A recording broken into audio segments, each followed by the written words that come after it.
call your Seward City Council meeting of November 8th to order. Chief, would you lead us in pledge? I pledge allegiance to the flag of the United States of America and to the republic for which it stands, one nation, under God, indivisible, with liberty and justice for all.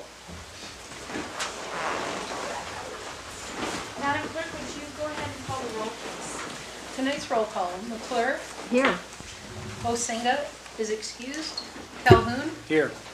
Casagrande, Here. DeMoss, I believe, will be joining us, and Mayor Terry. Here. You have a quorum. So I might just note, when DeMoss does arrive, let's just note that for the minutes. Next on the agenda is approval of the agenda and consent agenda. Comments. Oh, I'm sorry, citizen comments on any subject except those items scheduled for public hearing. Those who have signed in will be given the first opportunity to speak. Time is limited to 3 minutes per speaker and 36 minutes total time for this agenda item. Madam Mayor, the first person we have signed in is Bailey Smith.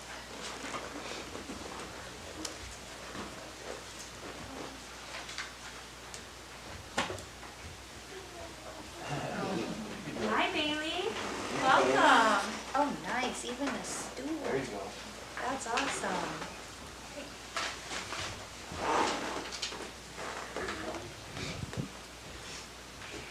Dear Saint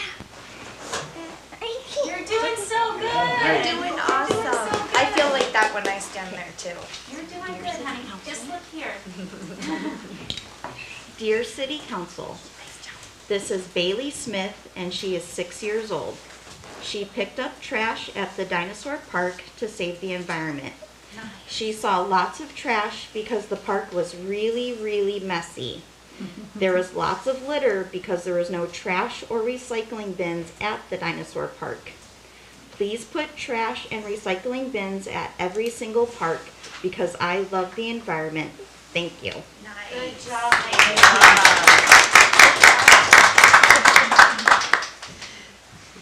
Madam Clerk, next. Next is Sean McFarlane.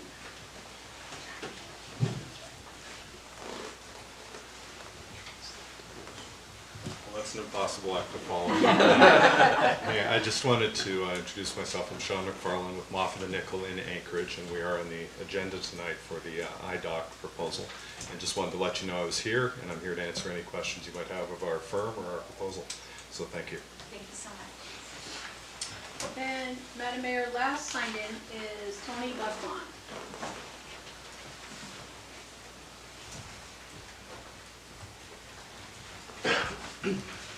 Tony Bachlan, Inside City Limits. I wanted to speak to you about two things tonight. One is for items for reconsideration, Resolution 2021-117. I wanted to know if possibly there was a way that, since there's a new online business portal, that if the new application process could go with that. That way we didn't have two different programs running for two different things. So you're paying for one thing to do this and one thing to do that, if only one thing could do that rather than two programs. Also, the borough will be using the program as well. So maybe there's a way to share the program with the borough rather than us paying for it. So asking the borough if they want to share the information that they're going to gather with that program, if that's a goal to use that. I think would be my reasons why I would want to see, really thinking about that and moving forward what we want to do with that resolution. The second is on voting and appointing a qualified candidate. I'm here to speak in support of Randy Wells. He is an awesome business member that has participated in numerous, I know that he has donated so much to the signs that went around town. He's donated and helped with the Pride Alliance. He's always there to help people with business plans. He's very involved, and I don't agree with Randy on everything, But the best thing I like about Randy is that at least I can have a discussion with him, and that he can bring up opposing points and we can talk about them in a civil way and we can work through things. I think that's one of the best things that I enjoyed being on council was debate and having that discussions. And I think Randy will really be somebody who can come with his point of view and from the constituents and support those and really have conscious and good debate that will provide really good solutions for the city. So I'm here to support him, and I hope that you have a good meeting, and thank you for your service. Anyone else signed in? No, ma'am. Is there anyone else wishing to speak from the public? Go ahead. Good evening. Good evening, Council, Administration, and fellow citizens. My name is Skip Ryerson. I'm a 45-year resident of Seward, and I live inside the city limits. I'm not quite sure why Resolution 2021-117 was pulled for reconsideration, but I was out of town when it first came before you for passage, and this will give me an opportunity to testify.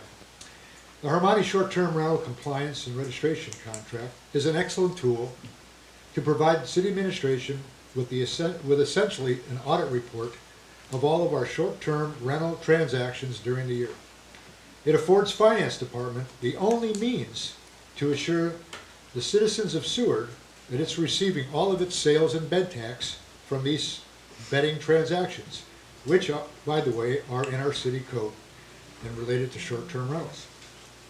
It helps immensely in providing us with the necessary general funds to pay for the services that we, the citizens, have come to rely on that our city provides, like police and fire protection, as well as assuring our city employees receiving a fair and competitive pay and benefit package.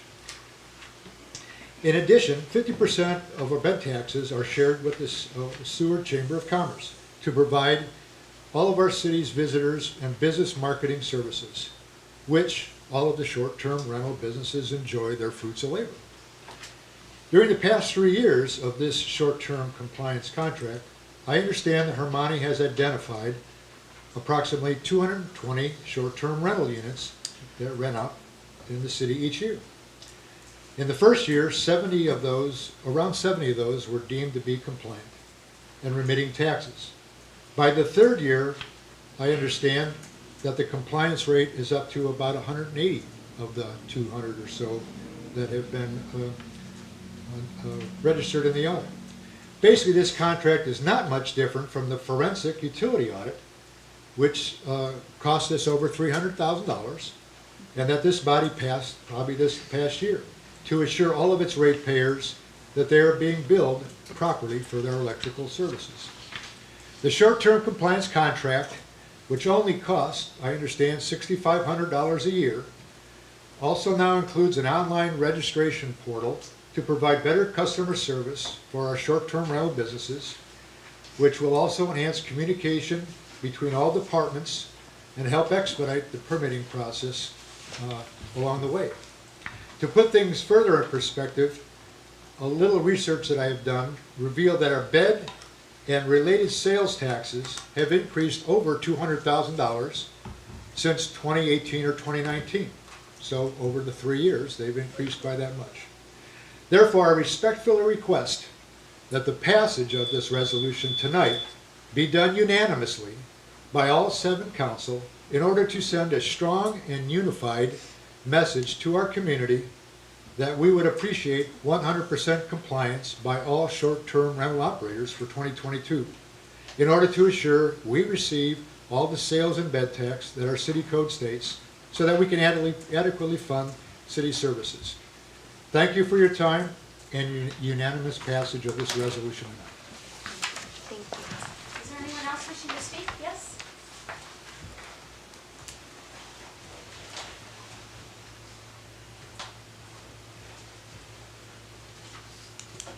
Linda Paquette, outside city limits. This isn't what I came to talk about, but earlier today the lagoon was flat as glass, which would mean there was no air being pumped into it, and I don't know if that was just like a temporary thing or if there's something going on that we need to know about. but I would appreciate if someone would ask about that when you get into that section. So I'm really happy that Resolution 2021-117 was brought back. I was actually sad when it passed because I've watched this thing come for years. And if you haven't watched the planning and zoning meetings where this started, I believe, it might be worth to go back and look at them, because the city, the climate in the city and the administration in the city has evolved. And there used to be a climate and an attitude of the citizens are always wrong, the citizens are cheating, and we're going to get you. And that's the energy that's behind this. And that's why I'm asking that you not move forward with this, and that you really pause. You've got new community development, you've got new city manager. I feel like education is always the better way to approach people. You get more flies with honey. And if you did an education program where people could be assured, could be informed how important the revenue is, and that there are steps. Plus, people that are renting, if they're licensed, they're safer and better off, especially if we're talking about lodging, because there are fire inspections that have to happen if you have a lodging business inside the city. That's a benefit. You should be selling that to the people so that they will sign up and comply without this getcha in the background. It's not, I don't think, where we want our hearts to be. And I think that there's just a better solution. So I'm glad it was brought back to for reconsideration. I think that it started out in, it's not that you don't have a problem. I'm not saying you don't have a problem collecting taxes, but if people just are not educated, this is not the way to go about it. And I don't feel like you ever did that education program where you could get everybody on board. And then you go after the people that are cheating. But I don't know, I just don't think this is the way. Thank you. Is there anyone else wishing to speak? Thank you. Hearing and seeing none. Next on the agenda is the approval of the agenda and consent agenda. And I'm looking for a motion in a second. I move for the approval of the agenda and the consent agenda. I'll second. I'm looking for changes. I'm going to pull Resolution 2021-122 off the consent. I'm going to pull Resolution 2021-125 off the consent. And I'm going to pull Resolution 2021-126 off the consent agenda. Go ahead. I'd like to move the appointment for the new council member up. So I'd like to move items B2 and 3, the voting and the swearing in, move them to immediately following the approval of the agenda and the consent agenda. I object. Just because, are we still expecting Demoz? I just got a text from her. She should be here in about 10 minutes. So we could move it to after the Veterans Day proclamation or after the presentations? After the presentation would be. Well, my point was to allow those that have applied to not have to stay if they, I mean, this is generally what we do. So we could take a vote, if you want to move and get a second. Okay, is there a second? Yeah. I would like to move it up to below the agenda and the consent agenda. I'll second. Any discussion? You know, just knowing that there's a council member coming, I'm willing to wait till after the presentations. I don't think it would be too much to ask, but, Okay. we can. I'll withdraw. It's okay. Sure. So we'll move those to after the presentations? Is there any objection with that? Any other changes or amendments? Are we ready to call for a vote? Voting on the approval of tonight's agenda and consent agenda. McClure, Yes. Casagrande, Yes. Calhoun, Yes. and Mayor Terry. Yes. That motion is approved and approved on tonight's consent agenda. Resolution 2021-123, supporting Kenai Peninsula Borough Ordinance 2021-40, amending KPB 2.40.015 regarding Planning Commission membership and apportionment. Resolution 2021-124, authorizing the city manager to spend an amount up to $24,950 for the purchase of a rock bucket attachment from Construction Machinery Industrial LLC for the city loaders working at the rock quarry and appropriating funds. Also approved on tonight's consent agenda are the October 25th, 2021 City Council regular meeting minutes. Next on the agenda is special orders, presentations, and reports, and we have one proclamation. It's the Veterans Day proclamation. So Councilmember Calhoun is going to accept it. So we'll go to the, we could just stand back here. So since the birth of this great nation, millions of Americans have answered the call to defend our American ideals of freedom and democracy throughout the world. Whereas Veterans Day is a time to reflect on the service and sacrifice of all generations of these veterans who have given selflessly of themselves to defend our freedoms and our American way of life. Whereas the origin of Veterans Day began with the armistice on June 28, 1918, also known as the Treaty of Versailles, which formally ended the hostilities of World War I.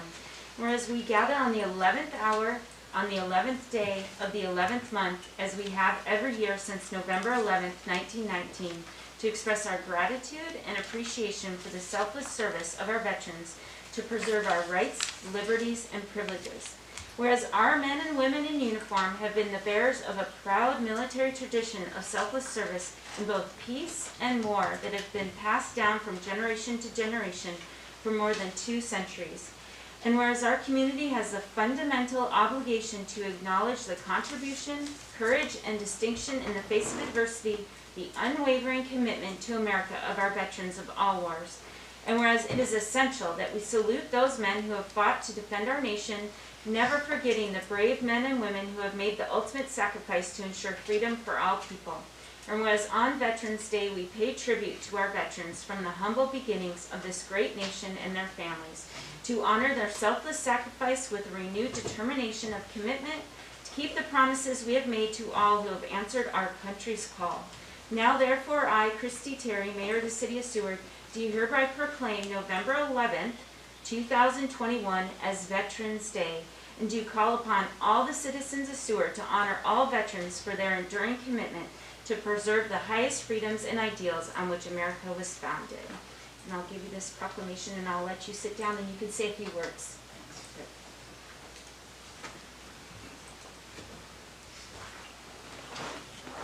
Thank you, Mayor Terry.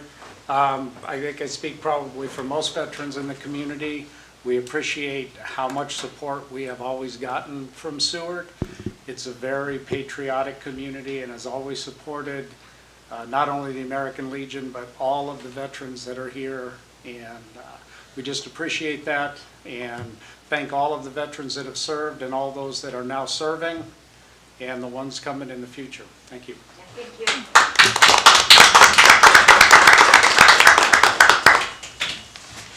Next on the agenda is the city manager's report, and the start of that is found on page 5.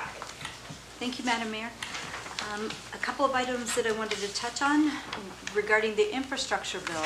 The infrastructure bill appears to have passed. There still has to go to the president for signature. Right now, the document is 116 pages, so we're reviewing the document and also in contact with both our lobbyists for additional information and guidance and direction. So that is, I'm happy to report that we're getting some movement on that. I wanted to introduce someone that you all know, but introduce our new Community Development Director, Jason Bickley, who has a few words.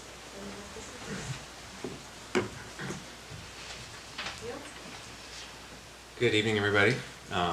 Just want to say thank you for the opportunity to serve in this position. And today was a great first day.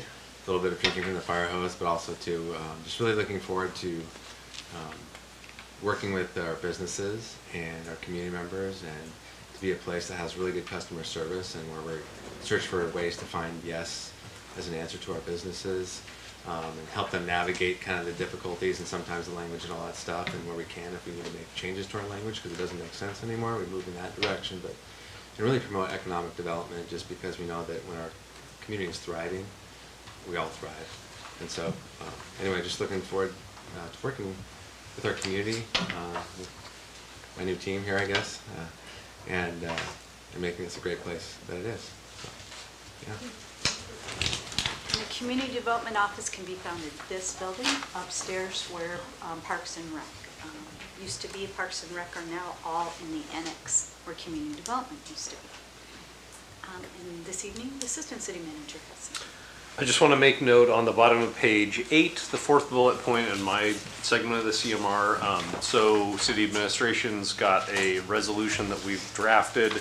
We'll be bringing the legislative priorities to you in a little bit of a different format than we traditionally have. It'll be more condensed, more tight. And we'd like to have that passed at the the only December City Council meeting, so that Mayor Terry and the City Manager can bring those legislative priorities with them when they go down to Juneau to kick off legislative session. And so I'm just asking City Council members to participate in the survey that we provided to you guys. That'll help kind of guide the legislative priority resolution that we bring before you. So if you haven't already, please do take a moment to look that over and fill that out. Thank you. That's everything. Thank you, Madam Mayor. Unless there's any questions. Any comments or questions with the manager's report? I have a question followed by just a comment. In the beginning of the city manager's well, a couple of things. I'd just like to thank Hyper for the letter that is included in our packet. It's extremely informative. And it's really good to be able to see a nonprofit take money that was given by the citizens and be so transparent and open and letting us know their journey with all of that. And then to the city manager, you wrote something about changing from work sessions to a different form. Could you just expand on that? Sure. A little bit. As I stated in here, just for clarity reasons, and giving the ability to the council to act on the same night as what quote unquote would a work session would be, a change to the format. Rather than a work session, it would be a special meeting which compels a quorum, which you already do through a work session, but compels a quorum, and so it'll be a committee of the whole also. So listed under new business will be a committee of the whole. And what a committee of the whole, it's in Robert's rules, but it is basically a work session within a special meeting. So there's a motion to go into a committee of the whole, second, and then voted on. And you go into the committee whole, for the topics listed on the agenda only, just like any special meeting, the agenda cannot be changed. So we go into the committee of the whole to discuss those items, and in the committee of the whole, it's more relaxed work session atmosphere. Minutes are not taken, but the recording continues similar to what you've always done. And then once done with discussion, come out of the committee of the whole. No action can be taken in committee of the whole. Come out of the committee of the whole, and then council can take action after that on those items within the committee of the whole.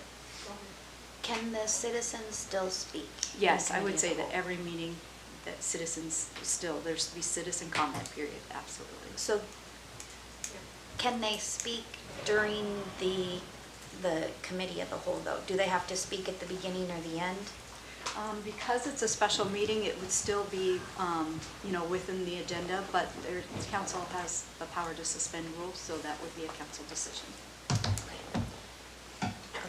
And then my other last comment is, I just noticed in the Public Works report that, I think it's the first one, my computer's slow to load, but mentioned something about was given direction by council, and I just wanted to say that we didn't give direction because it was a work session, right?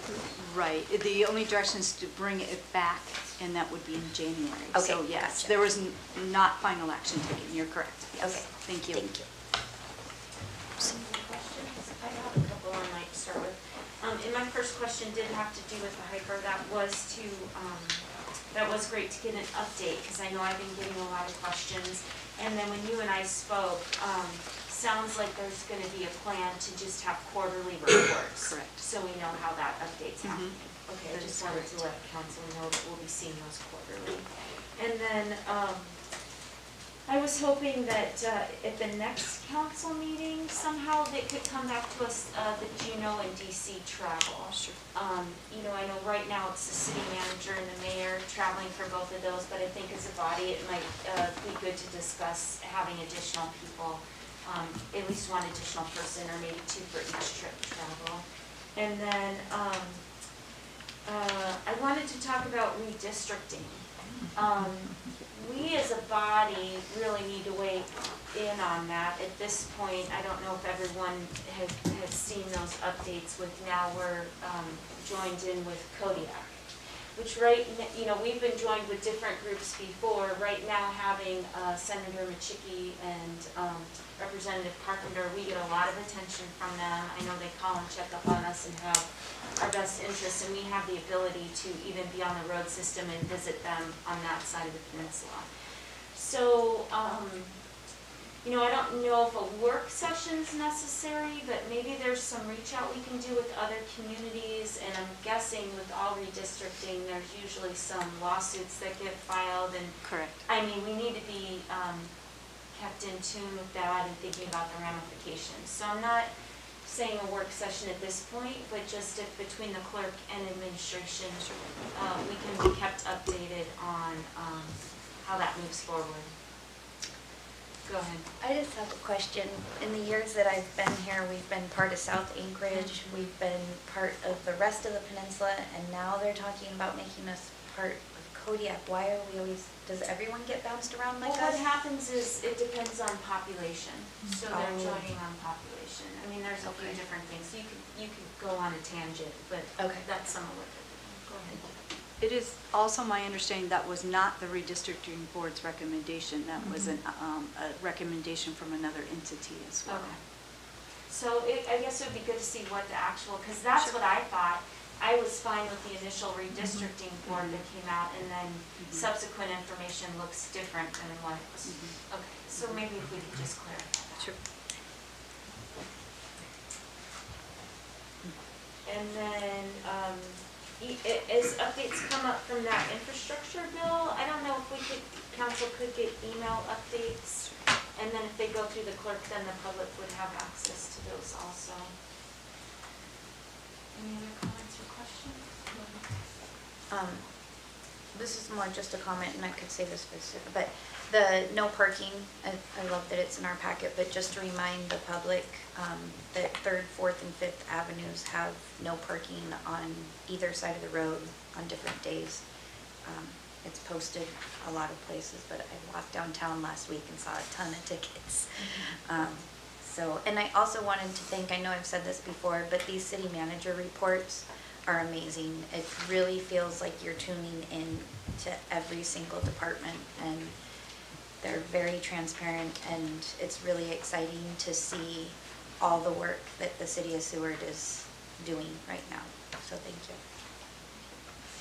Next on the agenda is the city attorney report, and that starts on page 23. I believe we were gonna call in city attorney.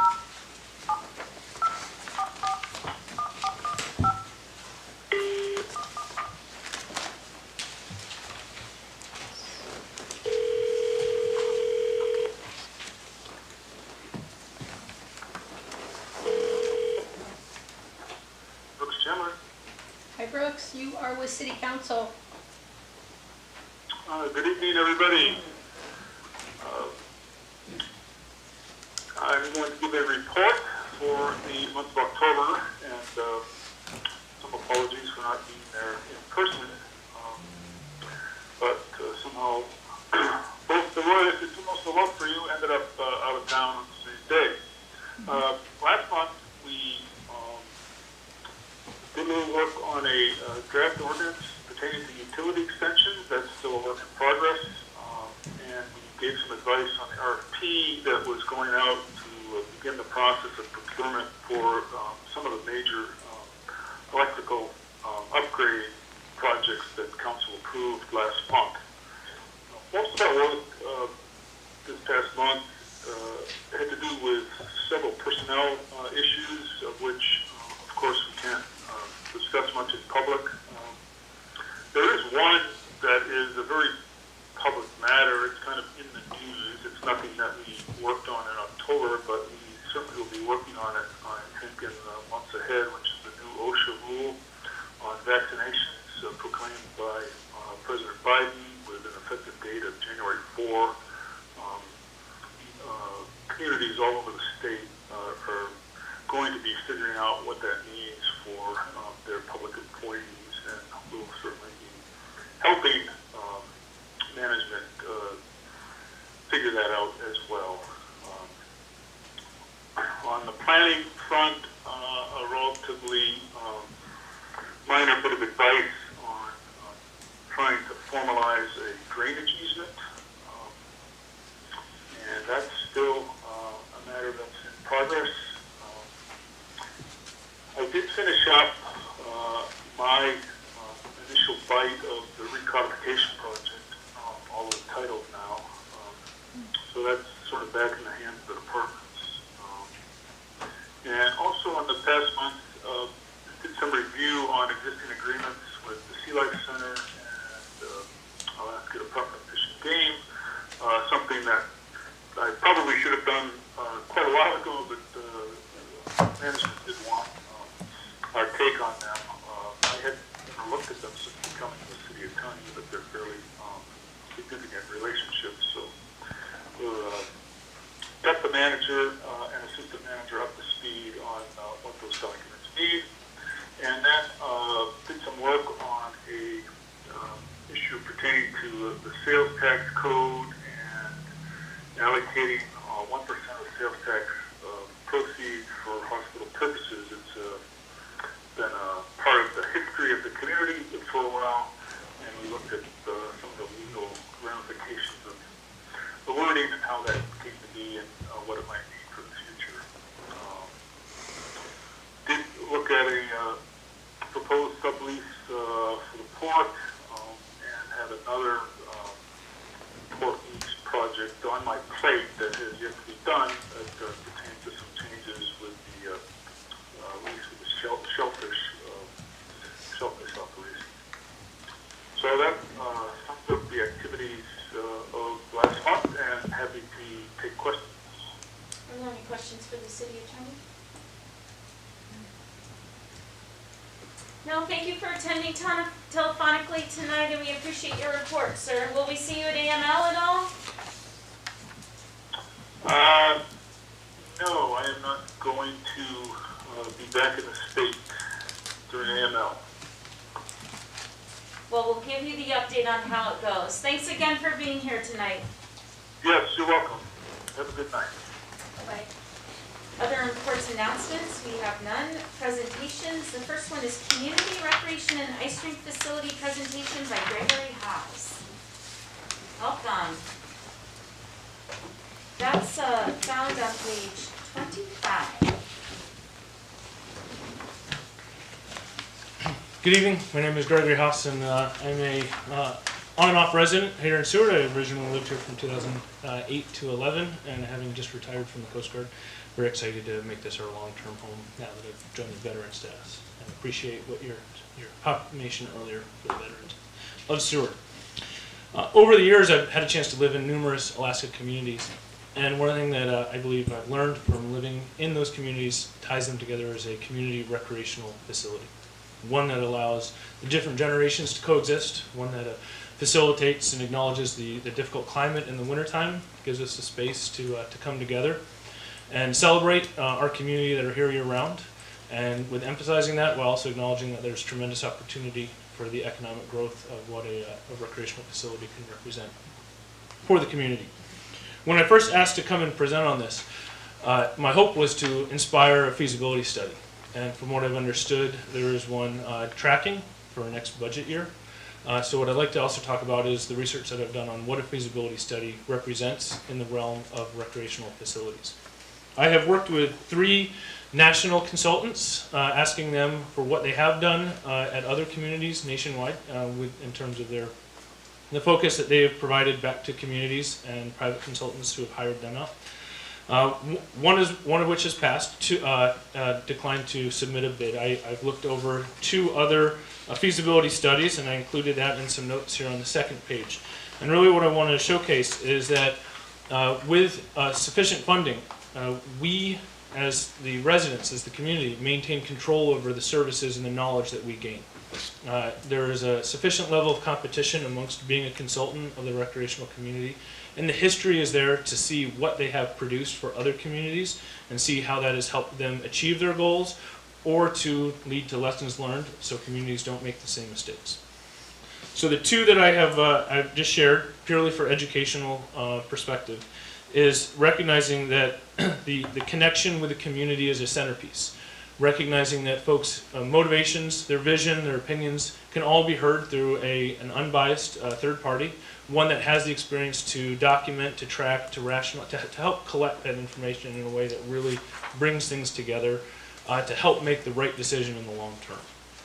What's also nice about this is that the experience that these professionals bring is that they can help communities make the right decisions for their people.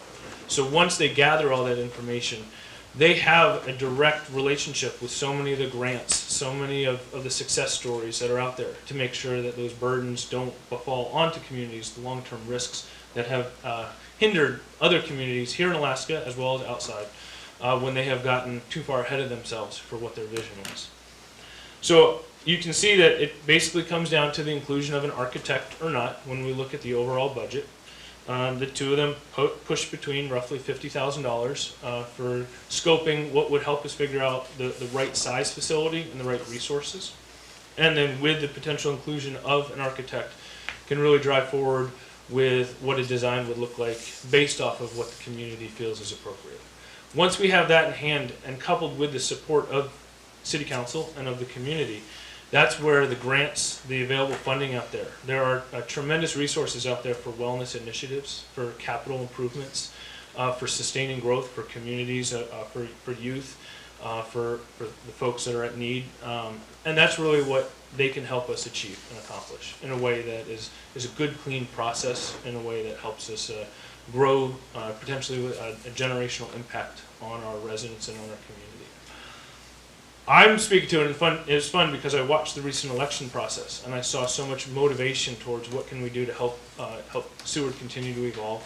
And I liked reading that from folks who have chosen to make Seward such a long-term home and why it made such an easy decision for my family and I to come back here.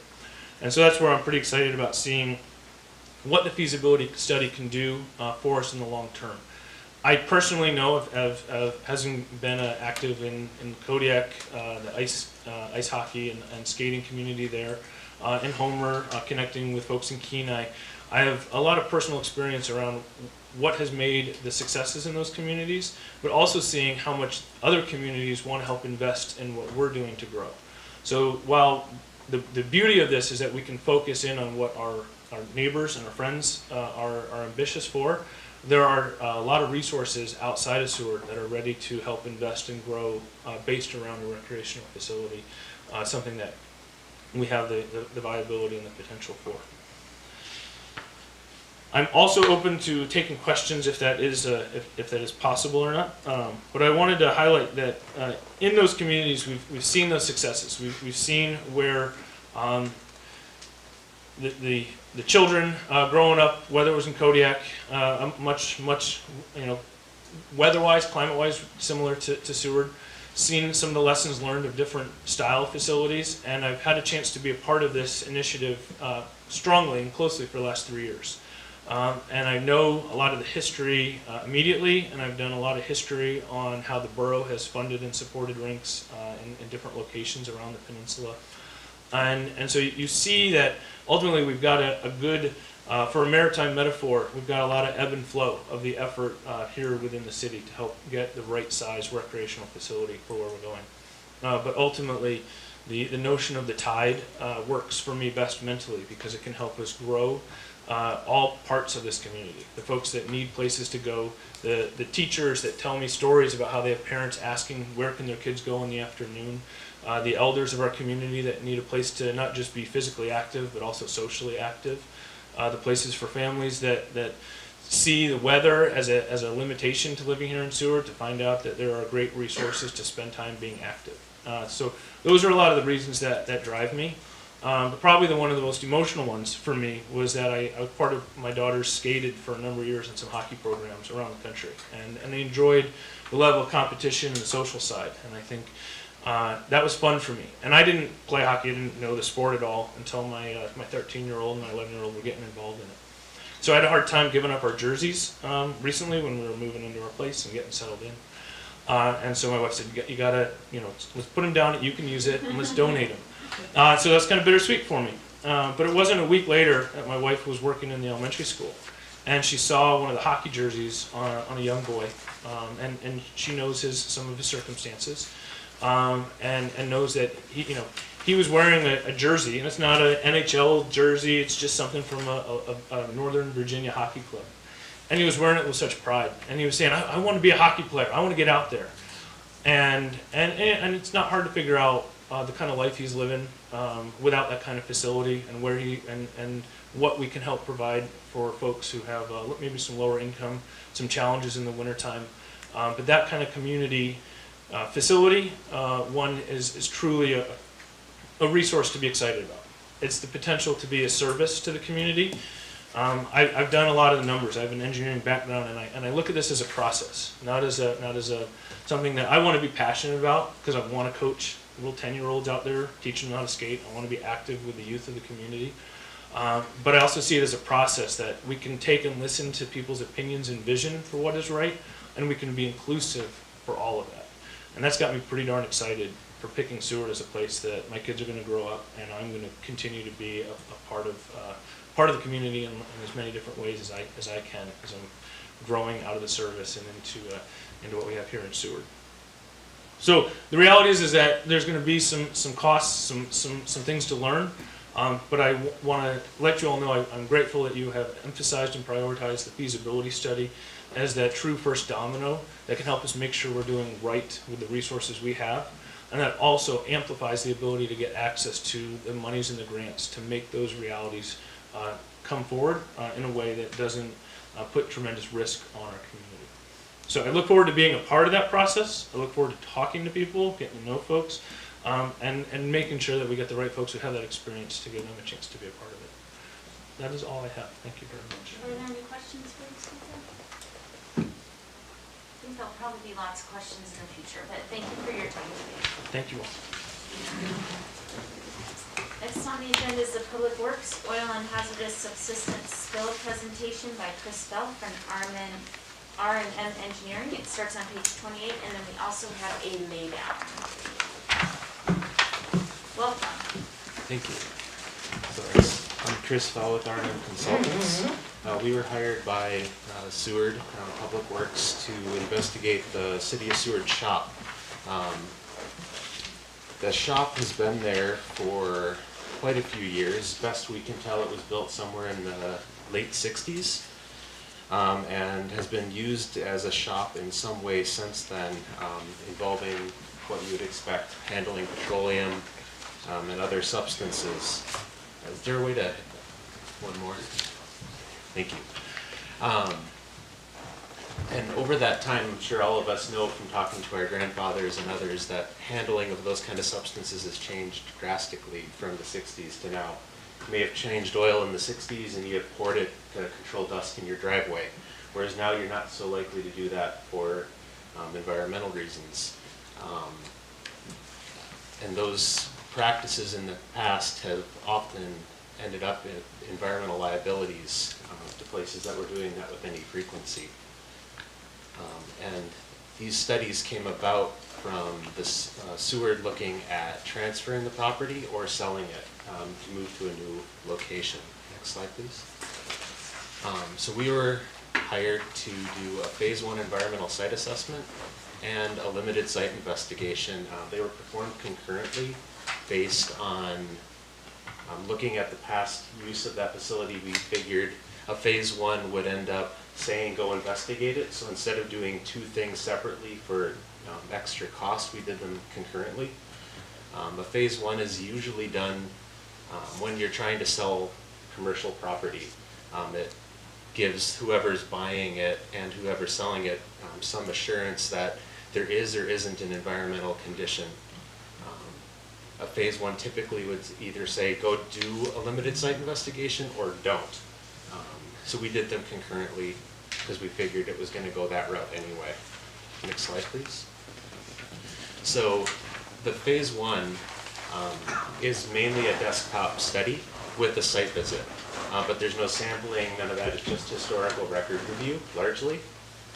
And what you're doing is you're trying to look at past activities and decide if those activities could have resulted in environmental contamination.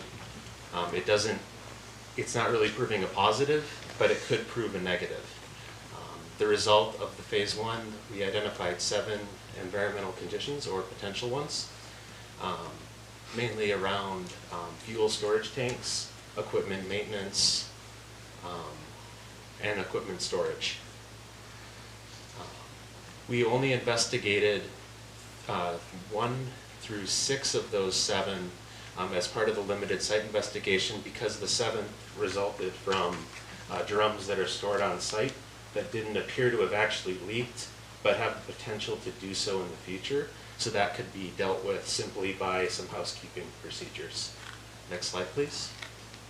So from the recommendation to go forward with a limited site assessment, that is designed to investigate those recognized environmental conditions to kind of confirm a positive, negative. Did it result in contamination or didn't it? It's not designed to go into extent. As that can get pretty costly if you don't know what you're looking for, or even if it's there. So the methods to do that are soil borings and then laboratory sampling. The results of that sampling found various fuel constituents that exceeded state cleanup levels. Next slide, please. So we looked in the locations where those environmental conditions were identified in 5 test borings and 1 hand sample inside the shop in the floor drain area. And again, they're to identify presence, absence of contamination. And the sample frequency was based on what we were looking for, based on what that historical use had been. 2 of them were almost co-located. An above-ground storage tank was fairly close to where some soil staining was found. Next slide, please. So the soil staining in that tank, we did find contamination. It was relatively shallow, which makes it hard to identify which one caused it. So we flagged both of them as positive because they're so close together. And one of them did exceed cleanup levels. The other one is the floor drain, which you go underneath in there to work on equipment, change oil, and it appears it just goes directly to ground. It's not contained in any way. And that significantly exceeded several fuel cleanup levels. As a result, the release was reported to the state based on direction from the city, and the state has asked for what are the sewer gonna, to look at what to do going forward as far as how bad is the contamination, how far did it go or didn't go. So they've asked for a work plan and how that's going to be remediated. Next slide, please. So Public Works asked me to start putting together a cost estimate and proposal to look into how far that contamination spread or didn't. And that will involve kind of similar practices to what we have already done in that LSI. Additional soil borings to start tightening in where we found things, but not so much to go put a hole every 10 feet and get real good resolution. That would be overkill. So it's kind of a balance between cost and what you find out. And that will also include groundwater investigation, which we didn't do the first time because we didn't know whether or not there was a problem. So now that we know there's a problem in soil, the state's going to want to know, is groundwater affected? Next slide, please. So this looks kind of a conceptual idea of what more investigation would look like. So the red stars are where we look at groundwater and soil. So if you remember your geometry from high school, to define a plane you need 3 points so you can decide which way it's oriented. It's the same thing for groundwater. You want to know which way it's flowing so you know that you're looking in the right direction if it is in there and moving. And then the soil is to provide additional delineation on magnitude and extent. The orange circles are the concept of where we would go look for additional soil data, again, to kind of increase the resolution based on that presence-absence study. Next slide, please. Any questions? Thank you, that's a lot to digest. Yes. I'll start off with a question while maybe other council members can formulate. So you've been asked to provide Public Works for that next step. What is the timeline on that next step? As far as getting the cost proposal in? Yeah. We're working on it right now. It's probably 80–90% put together. I'm just waiting on some costs back from waste disposal, subs, and the driller. And so that would also, it doesn't sound like we have any information back from DEC yet, or do we have some initial directions? There's been some initial contact with DEC following the release report. So DEC is their standard canned response is, great, you have a release, you've confirmed there's contamination. They look forward to seeing what the corrective action plan will be. So basically present what you propose to do to respond to this. And that's, the limited kind of remediation, so rip out the worst of the soil so that you're not continuing to allow it to migrate into soil and groundwater and make the problem worse than it already is, as well as then also starting to delineate how big the problem is or isn't. Great, thank you. Are there any other questions? And then just as we think of questions potentially, I'm sure we'll be getting updates when the proposal comes back. If you have any other questions, we'll direct them to the city manager. Thank you for coming today, we appreciate it. Thank you.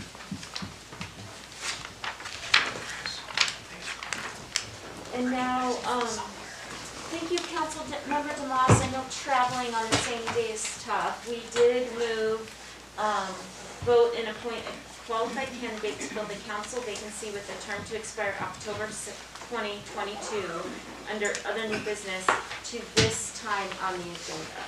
So for council, that's found on page 230, if you want to turn to page 230. And, oh, that's not it. 239. Madam Clerk, maybe you can outline us on the process, please. Madam Mayor, applications were received in a timely manner from 3 candidates, and their residency and their voter registration has been confirmed.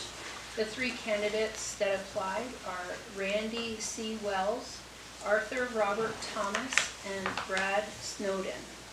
So before you are ballots that contain the 3 candidate names. If you would take the first ballot and mark the person that you would like to vote for, sign it and send it over. I will read those votes aloud. Okay, and then I'll read the portion from the council rules of procedure. So the clerk will read each ballot aloud, will tabulate the votes and announce the results to council. The council may then, by motion and voice vote, affirm the appointment of the candidate receiving the highest number of votes, and they must have at least 4. And then the reason why we are under a time constraint for when vacancies can be filled, and that has to do with our charter. So it has to be done at this meeting, is that correct? Correct. Charter states it needs to be, the vacancy needs to be filled immediately after the organization of council. Okay.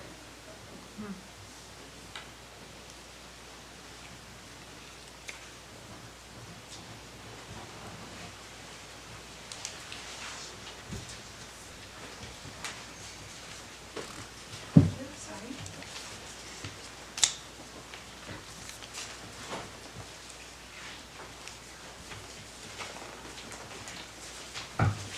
Okay, reading off ballot number 1. 1 vote for Thomas. 1 vote for Thomas. 1 vote for Wells. 1 vote for Wells. 1 vote for Thomas. 3 votes for Thomas and 2 for Wells. So based on that, I'll go ahead and move that we appoint Arthur Robert Thomas to council with the term to end October of 2022, and I'll need a second. I'll second. And so, go ahead, there's discussion.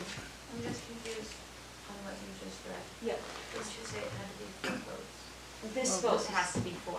So it says she'll tabulate the votes and announce the results, and then council may then, by motion of vote and voice vote, affirm the appointment of the candidate receiving the highest number of votes, but you must have at least 4. Any further discussion? So then if you don't have 4, we start fresh? I'll let the clerk answer that question. If this motion does not pass, then council has the opportunity to re-vote at the dais. A new motion can be made. Well, I think maybe if there's confusion, there needs to be at least 4 council members that vote. 4 votes, and then No, is we that need 4 votes in the affirmative. for one candidate? Yes, for one candidate. So all the votes by council, any action we take, including this, has to be done by 4 votes. Thank you for clarifying. Yeah, the ballots that are on the dais, you can consider as nomination, if that helps. Any further discussion? Voting on the motion to appoint Arthur Robert Thomas to City Council. Calhoun, Yes. McClure, Yes. Casagranda, No. Demas, No. Mayor Terry. Yes. That motion has failed. And so where we are, just so everyone realizes this, we do not have the option to have a coin toss. Because where we're at is, it's not a tie vote. It is a situation where we're trying to get 4 votes. So we will never, tonight, we will vote in infinity before we get a coin toss. Is that correct, Madam Clerk? That is correct. Because the language in the code is if there's a tie vote.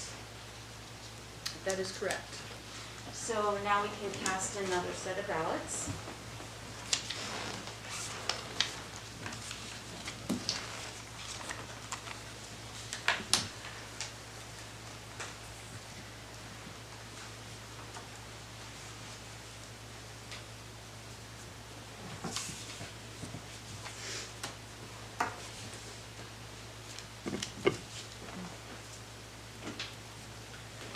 Reading off ballot number 2.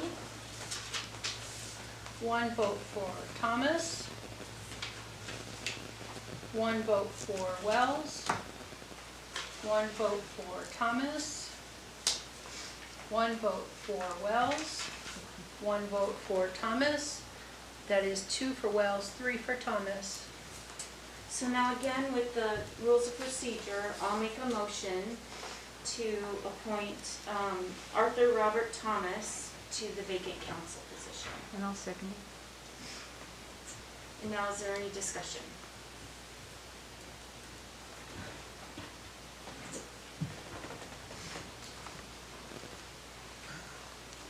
Call for the vote. Voting to appoint Arthur Robert Thomas to city council. DeMoss? No. McClure? Yes. Casagrande? No. Calhoun? Yes. Mayor Terry? Yes. That motion has failed.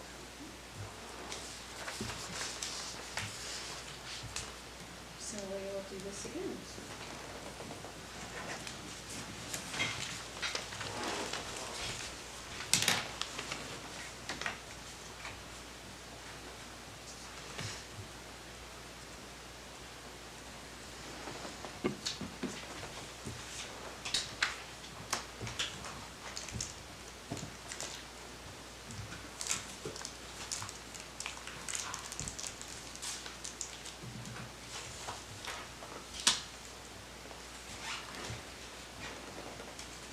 Reading off ballot number 3. 1 vote for Thomas. 1 vote for Wells. 1 vote for Thomas. 1 vote for Wells. 1 vote for Thomas. 2 votes for Wells and 3 for Thomas. So based on our rules of council procedure, I'll go ahead and make a motion to appoint Arthur Robert Thomas to the vacant council position. I'll second it. Go ahead. I'd just like to say that I never heard from any of the other candidates. I've only heard from one candidate. And so I'm voting purely on the information that I have been provided, not coming with a bias or any other information that I have before I showed up here. So I find it hard to vote for any of the other candidates that I have no information on. Nobody's called me. And I don't understand, but I'm not changing my vote because nobody's contacted me. I don't even know who the other one person is, and I know the other person, but they didn't contact me either. So can I ask the clerk, so in past years, with this process, I guess I thought there would be some sort of candidate statement or any, has that never happened in the past? Well, it's part of the notice and the invitation to apply that candidates can provide a letter of interest. And they also can speak during citizen comments, and the candidates have chosen not to. Well, we're right now at an impasse. I know 2 of the candidates are here. Do we want to suspend the rules and let them speak? Would that help anyone? I think that the one candidate that called me said that they were calling me and they called every single one of us. That's what they told me. Because they had already planned travel when they found out when this meeting was going to be. And they did, tell me that they had no agenda other than they wanted to be there to represent the citizens. And we had a nice long talk. We can suspend the rules if we'd like, and we can hear from, I'm open to hearing, but I don't know if all of you guys received calls or statements that I never did, or if everybody already knows everybody. Do you want to speak? Yeah, I received the same call that you did from one candidate, and I've spoken with the other candidate that we're voting on right now, and I know the third candidate quite well, so I feel well informed. They're wonderful, so we've had multiple conversations. Yeah. Go ahead. I'll just say I feel very strong on my vote and don't plan on changing it either. So is there any objection to suspending the rules? No. And I know 2 of the candidates are here. Would either candidate like to take the opportunity to speak? Boy. Would you like to come to the dais? I don't think it'd be fair, to be honest with you. It really, the 2 winning candidates, I didn't even get 1 vote, so. Well, you could switch you're more than welcome to speak if you'd like to take a minute and present. I'm more standing. Yep. Okay. I'm Brad Snowden, and I live in Seward, and I've lived here 55 years. I do care about our town, but I think that in all fairness, that the other candidate, I didn't even get one vote, so that says something. But there's also another statement here. Your other two candidates certainly need to be present. I would only recommend that you extend this and give them a chance to present their case, why they would want to be here. I would certainly think that would be a fair question. Why would you want to fill that spot? That being said, I really choose not to say anything more because there's only a correctness that I can see it. That's one. Thank you. Mr. Thomas? Yeah, my name's Robert Thomas. I've lived here in Seward for more than 20 years. The Coast Guard first brought me here in the 90s, and I liked it so much when I retired in 2000 I came back. I didn't think to call any city council members because I don't have an agenda either, so I wasn't really politicking for the job. I just knew there was a vacancy. I'm willing to do my part as a citizen. I've served on council before, so I figured, well, I know the ropes a little bit at least and could come into the job and know halfway what I was doing at least, if not partway. But anyway, so yeah, so I just tossed my name in. I don't have an agenda either, and never even crossed my mind remotely to call all the council members and politic for the positions. So we'll go back now. I am. Oh, yeah, able would you to like to speak speak? with Yeah, you. yeah, go ahead. Please. Allowed to?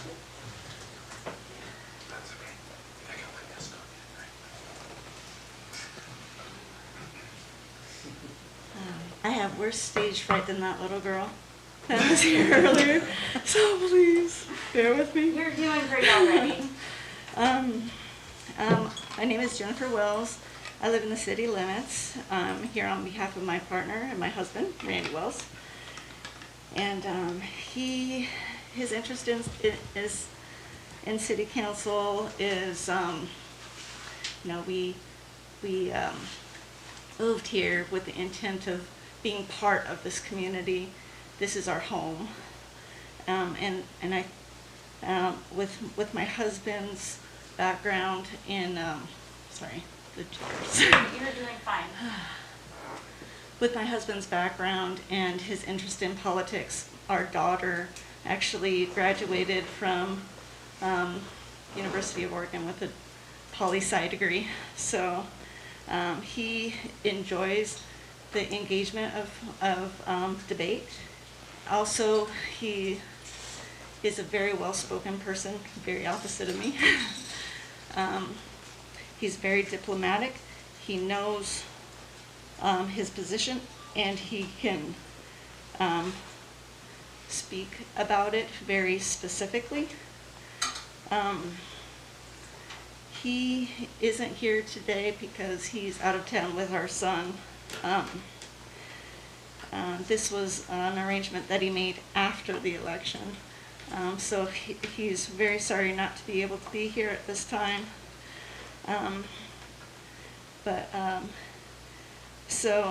In his proxy, I would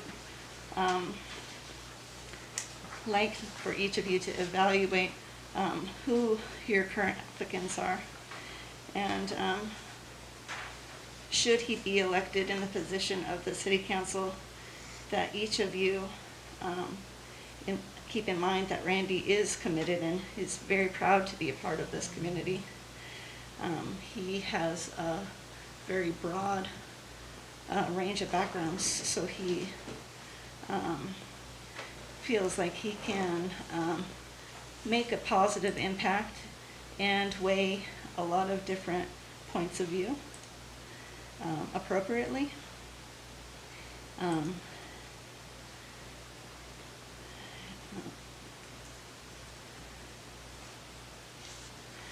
So anyway, thank you for your time, and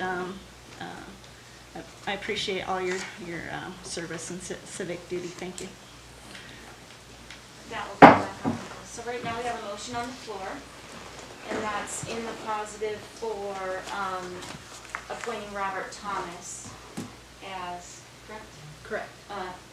Arthur Robert Thomas to fill the council vacancy, and that's been motioned and seconded. Correct. So now, any further discussion? Let's call for the vote. Voting to appoint Arthur Robert Thomas to council. Calhoun, Yes. Casagranda? No.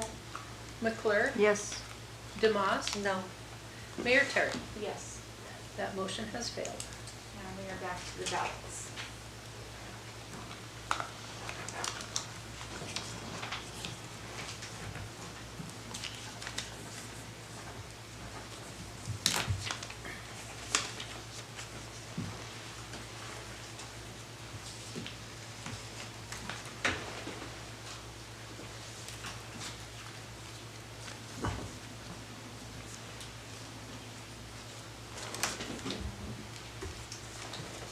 Reading off ballot number 4. 1 vote for Wells. 1 vote for Wells. 1 vote for Thomas. 1 vote for Wells. 1 vote for Thomas. That is 3 for Wells, 2 for Thomas. So now I will make a motion to appoint Mr. Randy Wells to fill the vacancy, the council vacancy. And I'll look for a second. Second. And again, we still need 4 votes, or we'll be doing this again. Is there any further discussion? Voting to appoint Randy Wells to City Council. Casagranda? Yes. Demas? Yes. Calhoun? No. McClure? No. Mayor Terry? Yes. That motion has failed. So I think we need a 5-minute recess to get more ballots. Yeah, I think I have enough to do 1 more vote if you want to pass them around. And then I'll have to get some more.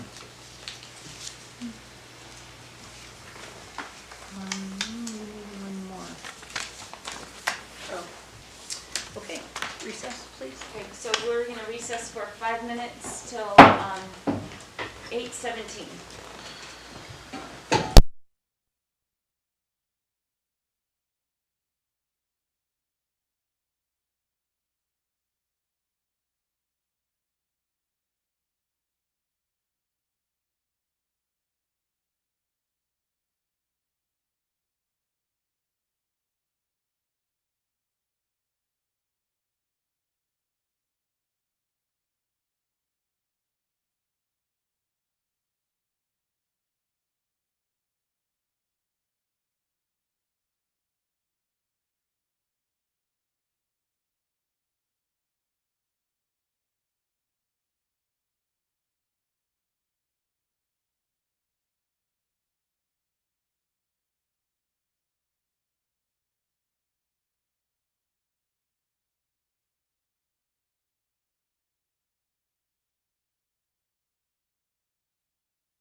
Sure.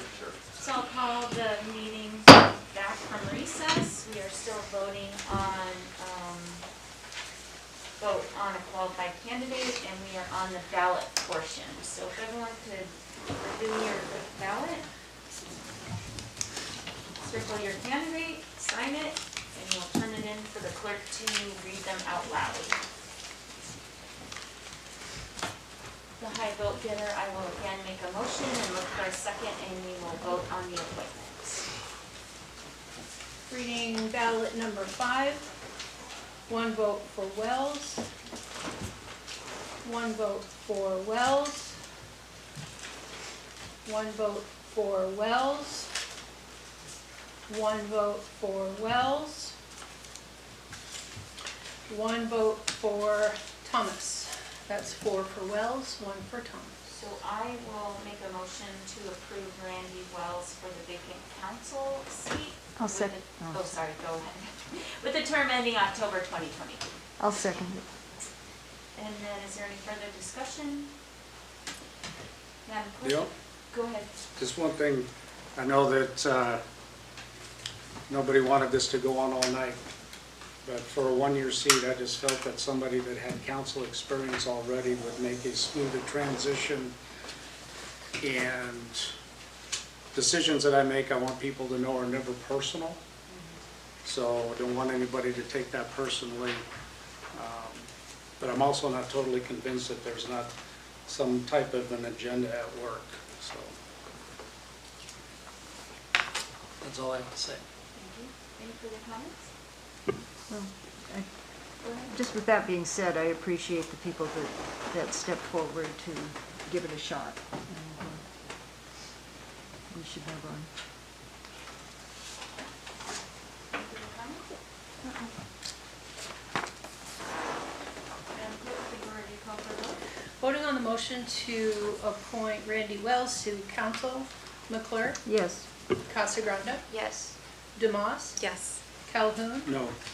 Mayor Terry. Yes. That motion is approved. The next item on the agenda is swear in and seat the new council member, which that will be done at the following meeting. So will you put that under other new business, or will that be done in the interim? Because he could be sworn in and Yeah. seated offline, and then he'll start off, I don't know when his return date is, but I'll, reach out to him. Yeah. Because that could be done in your office separately from a meeting, is that correct? that is correct. Okay, so is there any objection from council to do it that way, and then we'll have him seated to start in the next meeting? Okay. Thank you. Next on the agenda is items for reconsideration. You can turn to page 29 of your packet. Madam Clerk, do you want to outline the process for reconsideration? Resolution 2021-117 was approved at the October 25th council meeting. And later the same evening, I received a request for a reconsideration. It is considered timely, and the request came from Casagrande, who voted on the prevailing side. So before you on page 30 and 31 is an outline of the procedures. First, you'll have a motion to reconsider and have a second. Discussion is allowed on that motion, and then the vote for that must pass by 2/3. We have 5 council members here, so that would be a vote of 4.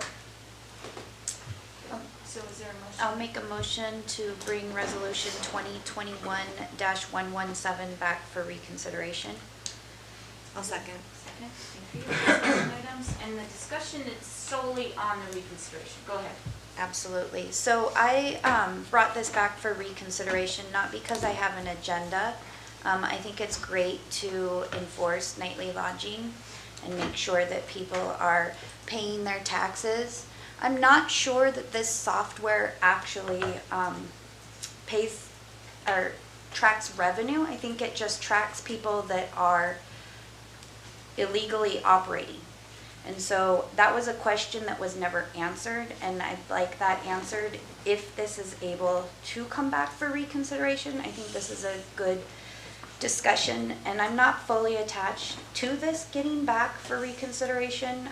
We have Jason Bickling here. I was able to talk to him during the break because I thought maybe he, in the first day, might miraculously find time to sit down and look at Hamari, and he did not. So sorry to put that on the spot, but that was one of the things that I was hoping that we would have for reconsideration. And I also value the citizens' comments as well. There's just a lot of questions that I still have. And so, yeah, that is why I'd like to bring it back for reconsideration, to have a more in-depth conversation about the software. Any other comments?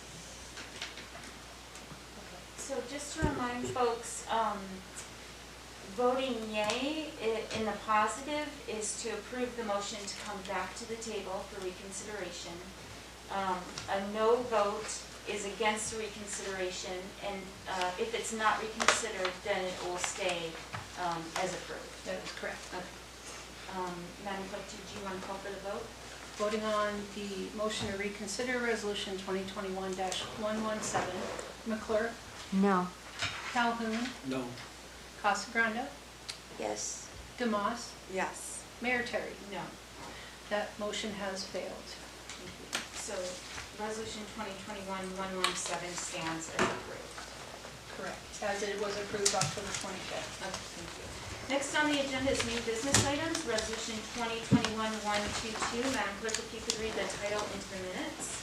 Resolution 2021-122 is authorizing the city manager to enter into a engineering contract with Moffitt and Nickel to engineer, design, permit, bid support, and construction services for the placement of a 5-ton public crane on IDOT in amount not to exceed $102,234, which includes a 10% contingency and appropriating funds.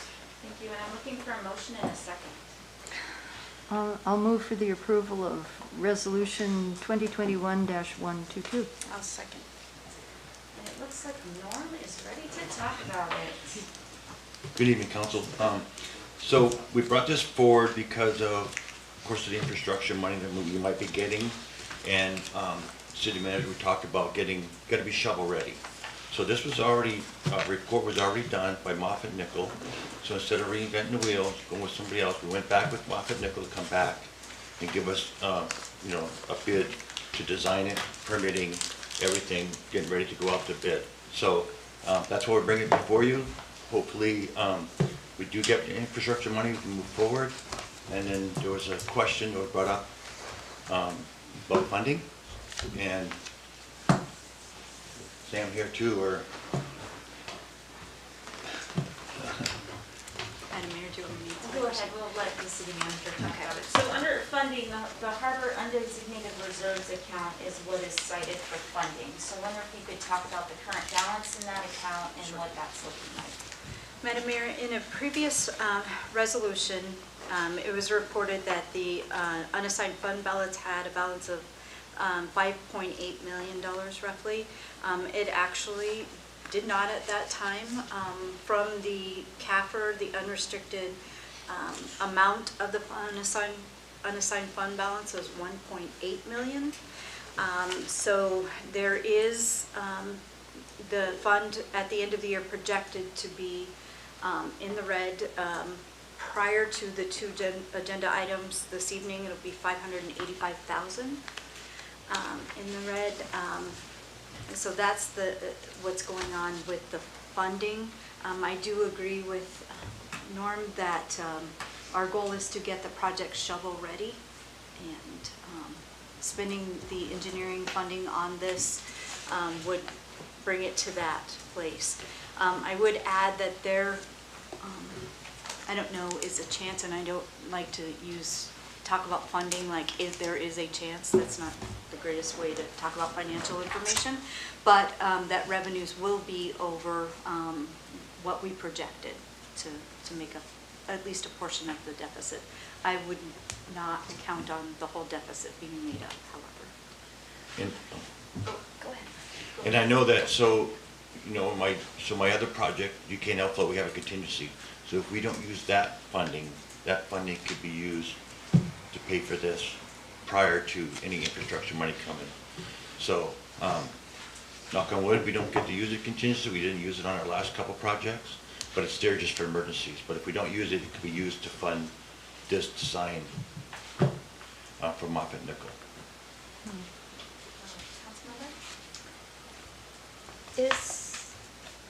Are there any reserves in SMIC? There's, from the capper, about 78,000. Do you have a follow-up? I don't think so. Just, there's just not, this year's not done yet, so I know we're probably, it'll go up a little bit, but I don't know the amount, 'cause I guess my follow-up question, and I don't know, SMIC ran in the red for so many years, and I don't see, I mean, I don't know if there's projects for those reserves, but, and I hate to strip any account of all reserves, but I would entertain looking to SMIC's reserves for the harbor to be able to use. Just throwing that out there. I have a question for the city manager and even the finance director potentially. If this budget, if the reserves is running in the deficit, so where does the funds come from to make up that deficit? I'm going to turn to, I think, the finance director. The revenues would be replenished in the following year with mortgage and workage. And that would be because it's an enterprise fund, that is not something we can do in the general fund, is that correct? Well, in the past, we've covered SNC's deficit, so potentially that's the option that we go is use general fund reserves to cover the deficit of the harbor fund. Yeah, so I guess my question is the revenue gap isn't gonna be 682,000, I'm assuming. We won't make up that 682,000 with revenue. So can an enterprise fund run in the red? Like, I hear what you're saying about revenue, but, if we don't have the money there, how do we pay for it? It's not uncommon that an enterprise fund runs in the red, but typically the general fund would cover any deficit of an enterprise fund. That's what I was asking. Did you? Go ahead. Thank you. Could you explain about the bond payment and yeah, the release? that's where I was gonna go. That there is a difference in that, and then there's on the bond payment side. Yeah, so a portion of the refunded bond from the 2007 bond matured this year. So the principal payment went down from about $550,000 to $305,000. And then also the reserves related to that bond now go back into the harbor fund. Because there's always a reserve requirement for bonds. So is that included in the 580,000 deficit? It is not. You did not. No. So that will be less of a deficit. Correct. Did you have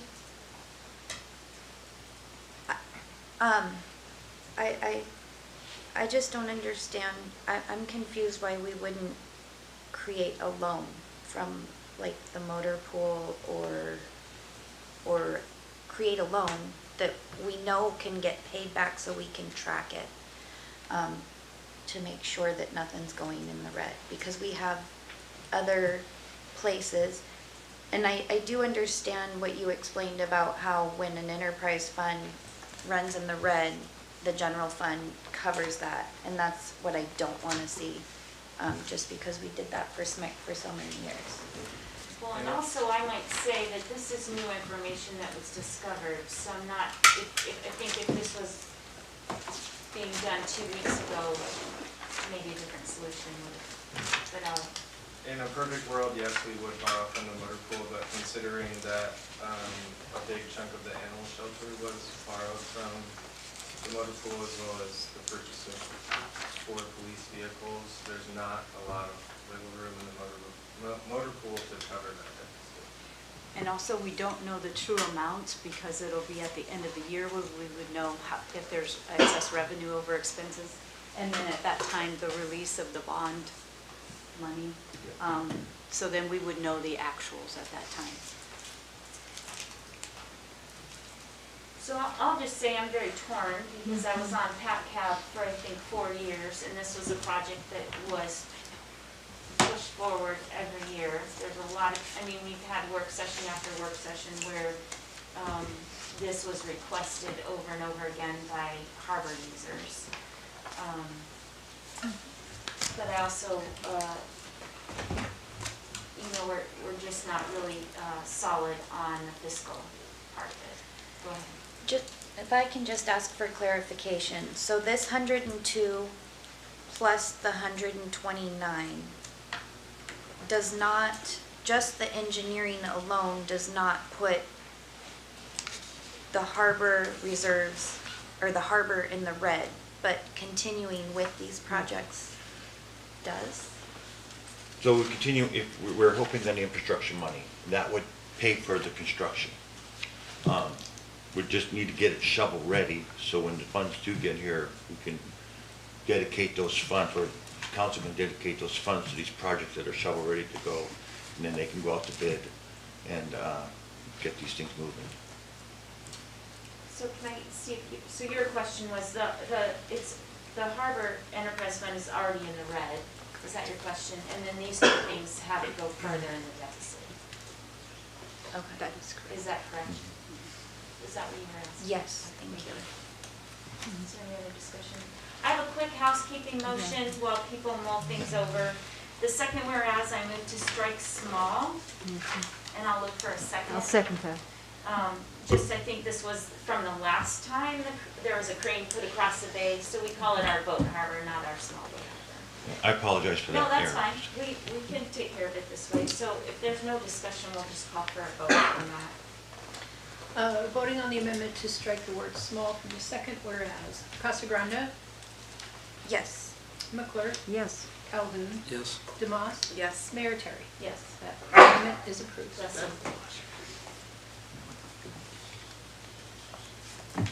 So I just might ask in the future, and we've talked about this, with these when we're appropriating funds from undesignated reserves, just to put on the record, we're gonna have a balance under the fiscal note moving forward. So every time we take something under the undesignated fund reserves, then we see it with every resolution what that balance is remaining, so we have good information. I'll let Councilmember Calhoun. Just a question, and I apologize if I'm not quite up to speed on some of this stuff, but what if the infrastructure money doesn't come through? I mean, I'm not opposed to this project at all. I've looked at the history of it, and I've been around and I've talked to people about the positive of it and the fact that it will eventually pay for itself. But what if the infrastructure doesn't come through the way we hope it does? Where are we? Madam Mayor, that is a possibility. So what this does is, does the engineering to get it shovel ready. We've been told that the infrastructure money, the best thing to do is have the project shovel ready, because if you don't have a project that's ready, it won't be considered. So this will provide for that. Yes, there is a risk that we will not be funded for that, and that this $102,000 was spent without infrastructure money. Also, this would be used to pursue any grant funding too. I mean, any of this, we would also, if there's any available other grant funding, we would pursue it as well. Go ahead. To the city manager and the harbor master, if this resolution were to be postponed to the next meeting, would that affect the timing of the shovel ready for the infrastructure?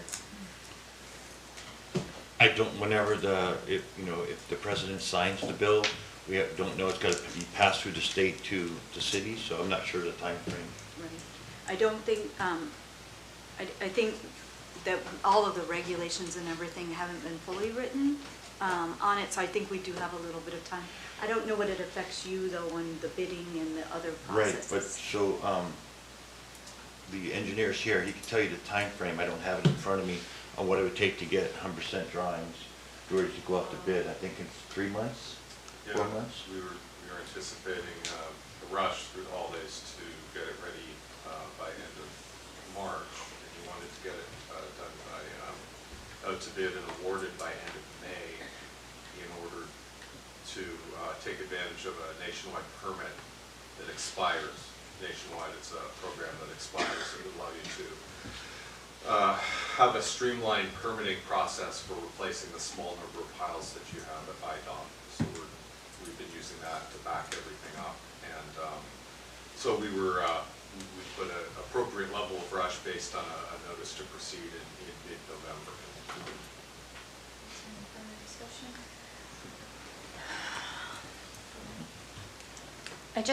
I don't know how the rest of council feels.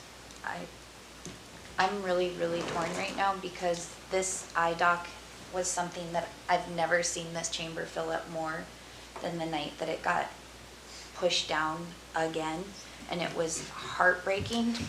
And so I also don't want to spend money that we don't have. I personally would like to postpone this to give it, because I don't want to do everything on the fly and try to find out where we're going to borrow money from, but I personally would like to see a loan. But I don't want to drag the meeting or this out any longer than I need to if I don't have the support. So I might ask a question. If it gets postponed, would we either have more information on what revenue looks like or more solutions for the funding piece? I don't think we'd have any more information on revenue. I think we have the revenue that, it's projected revenue, we have that information. Then we would look to the funding, if other funds for funding, but I don't think we'd have any further projected revenue. So just maybe to ask again in a different way, so this much in the red is what would happen is that the general fund reserves would be used to cover the shortfall. That has been the process in the past, yes. May I ask a question? So could other funds be considered those? So for instance, maybe Schmidt, if there's not something else planned, other funds could be considered besides the general fund? With council approval. With council approval, yes. So if it gets postponed, would we be able to develop that before the next meeting? Yeah.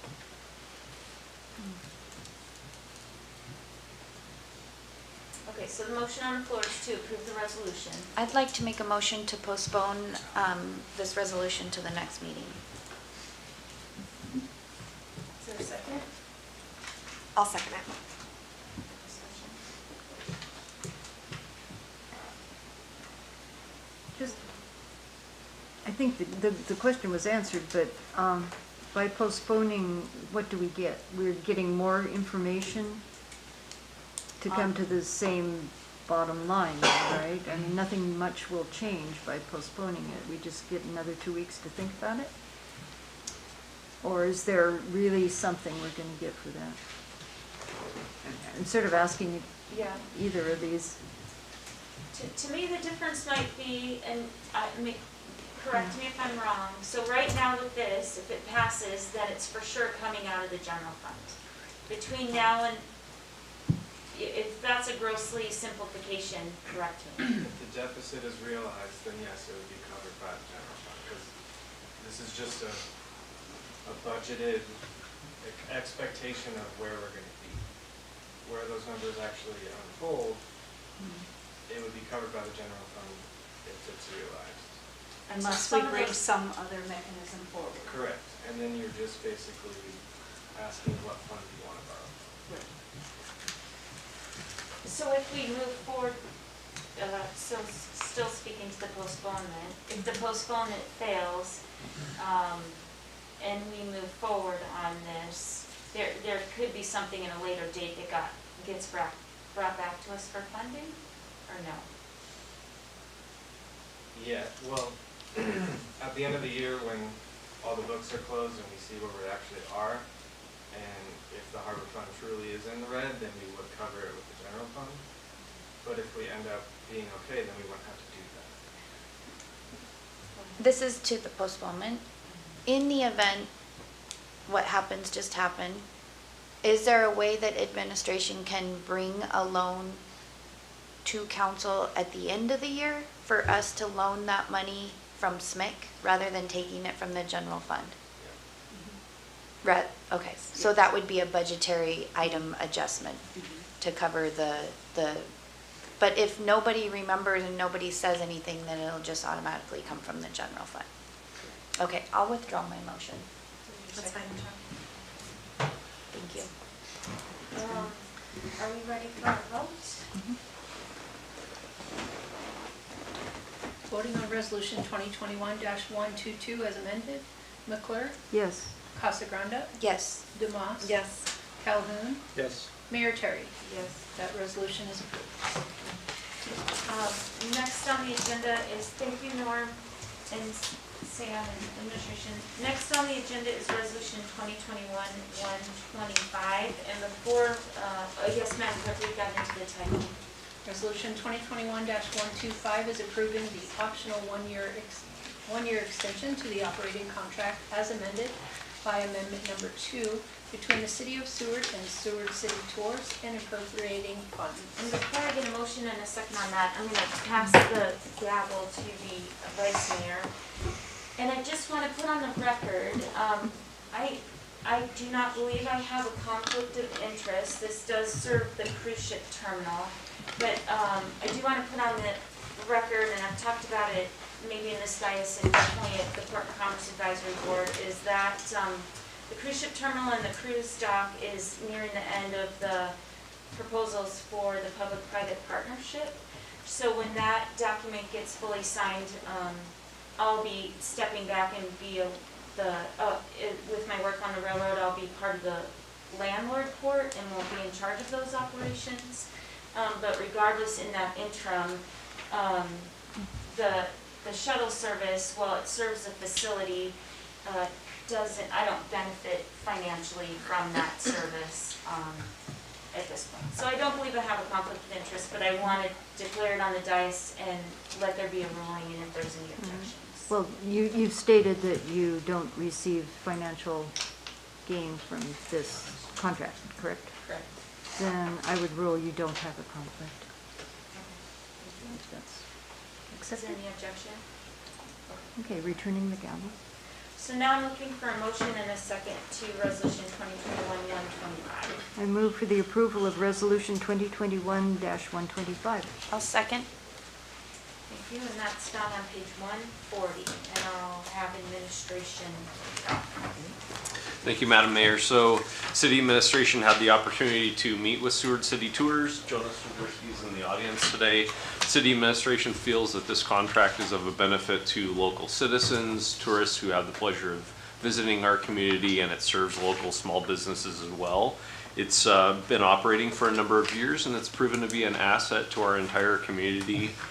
Although we don't have certainty that we'll see cruise ships in the 2022 year, our recommendation would be that we proceed with the base minimum level that was enacted through amendment number 2 to the operating contract. The intention is to bring back a supplemental resolution before you at the second January meeting. If there's no indication at that time that we will see no cruise ships, our recommendation will be to move forward and return to the quote-unquote normal level of operations, which at this time, seems likely. So this is the base level of operation that we saw in 2021, and we recommend that regardless of whether or not we have any cruise ships, that we maintain that minimum level of service. That's of a benefit to the community. We did see some ridership even in the absence of cruise ships, but it's also really important to maintain this base level of operation so that Seward City Tours can maintain their operation, and when we do return to a healthy level of cruise ships, so that they're positioned to again come back fully online.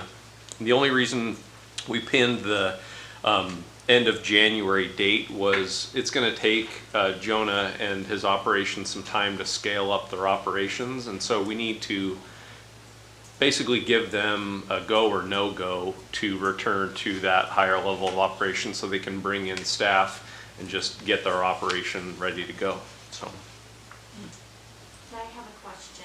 So in the first paragraph it says the projected balance in the CPD accounts by the completion of 2023 is $313,444. Is that with or without this contract That is with this contract. at this level? Yes, ma'am. Okay. Are there any other questions or discussion? Madam Clerk, I think we're ready for a vote. Voting on the approval of Resolution 2021-125, Calhoun, Yes. Casagranda, Yes. Demas, Yes. McClure, Yes. Mayor Terry. Yes. That resolution is approved. Next on the agenda is Resolution 2021-126. Madam Clerk?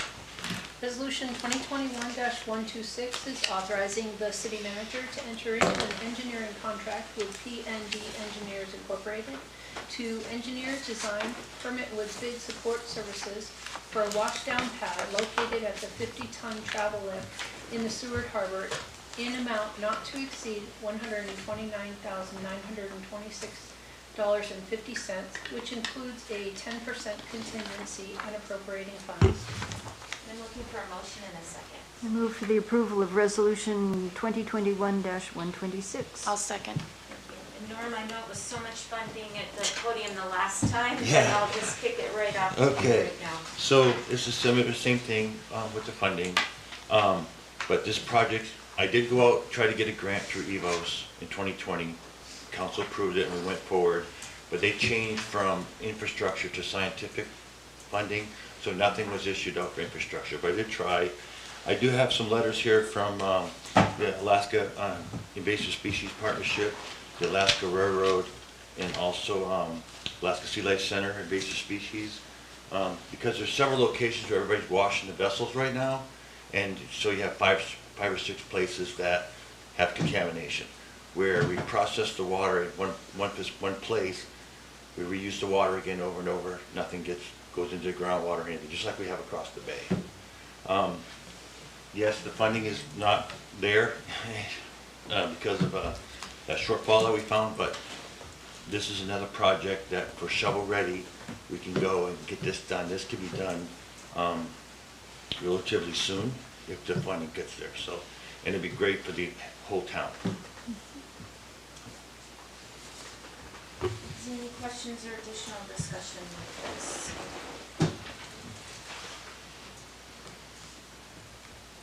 Okay, Madam Clerk, I think we're ready for a vote. Voting on the approval of Resolution 2021-126, Calhoun, No.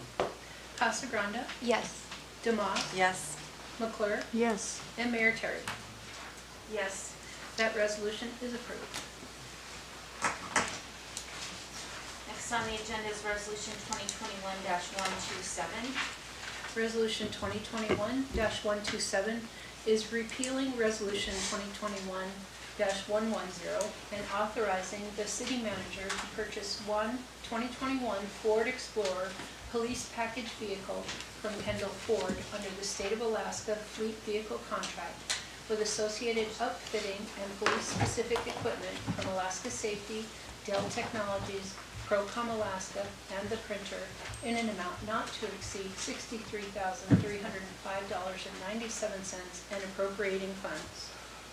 And I'm looking for a motion in a second. I move for the approval of Resolution 2021-127. I'll second. And we'll turn it over to Administration. I'll speak to the reason for the repeal and the process, and then any questions about the vehicle, I'll ask Chief Nichol to speak to that. So, as you know, you previously approved 4 vehicles for purchase. However, we've been notified that the 4 vehicles are not being produced and will not be produced and could not be ordered. So, Chief Nichol has quote unquote found another vehicle here in the state that is available for purchase, the Ford Explorer. And so this first resolution repeals the previous 4 purchase and then authorize this purchase. You'll notice I'll go ahead and touch on the next resolution. The thought was, well, what if tomorrow there's a call that now the vehicles can be ordered and the whole other resolution has been repealed, so then there's no authority to order. So the next resolution actually provides the authority for the remaining 3 vehicles to be ordered if that ordering window opens.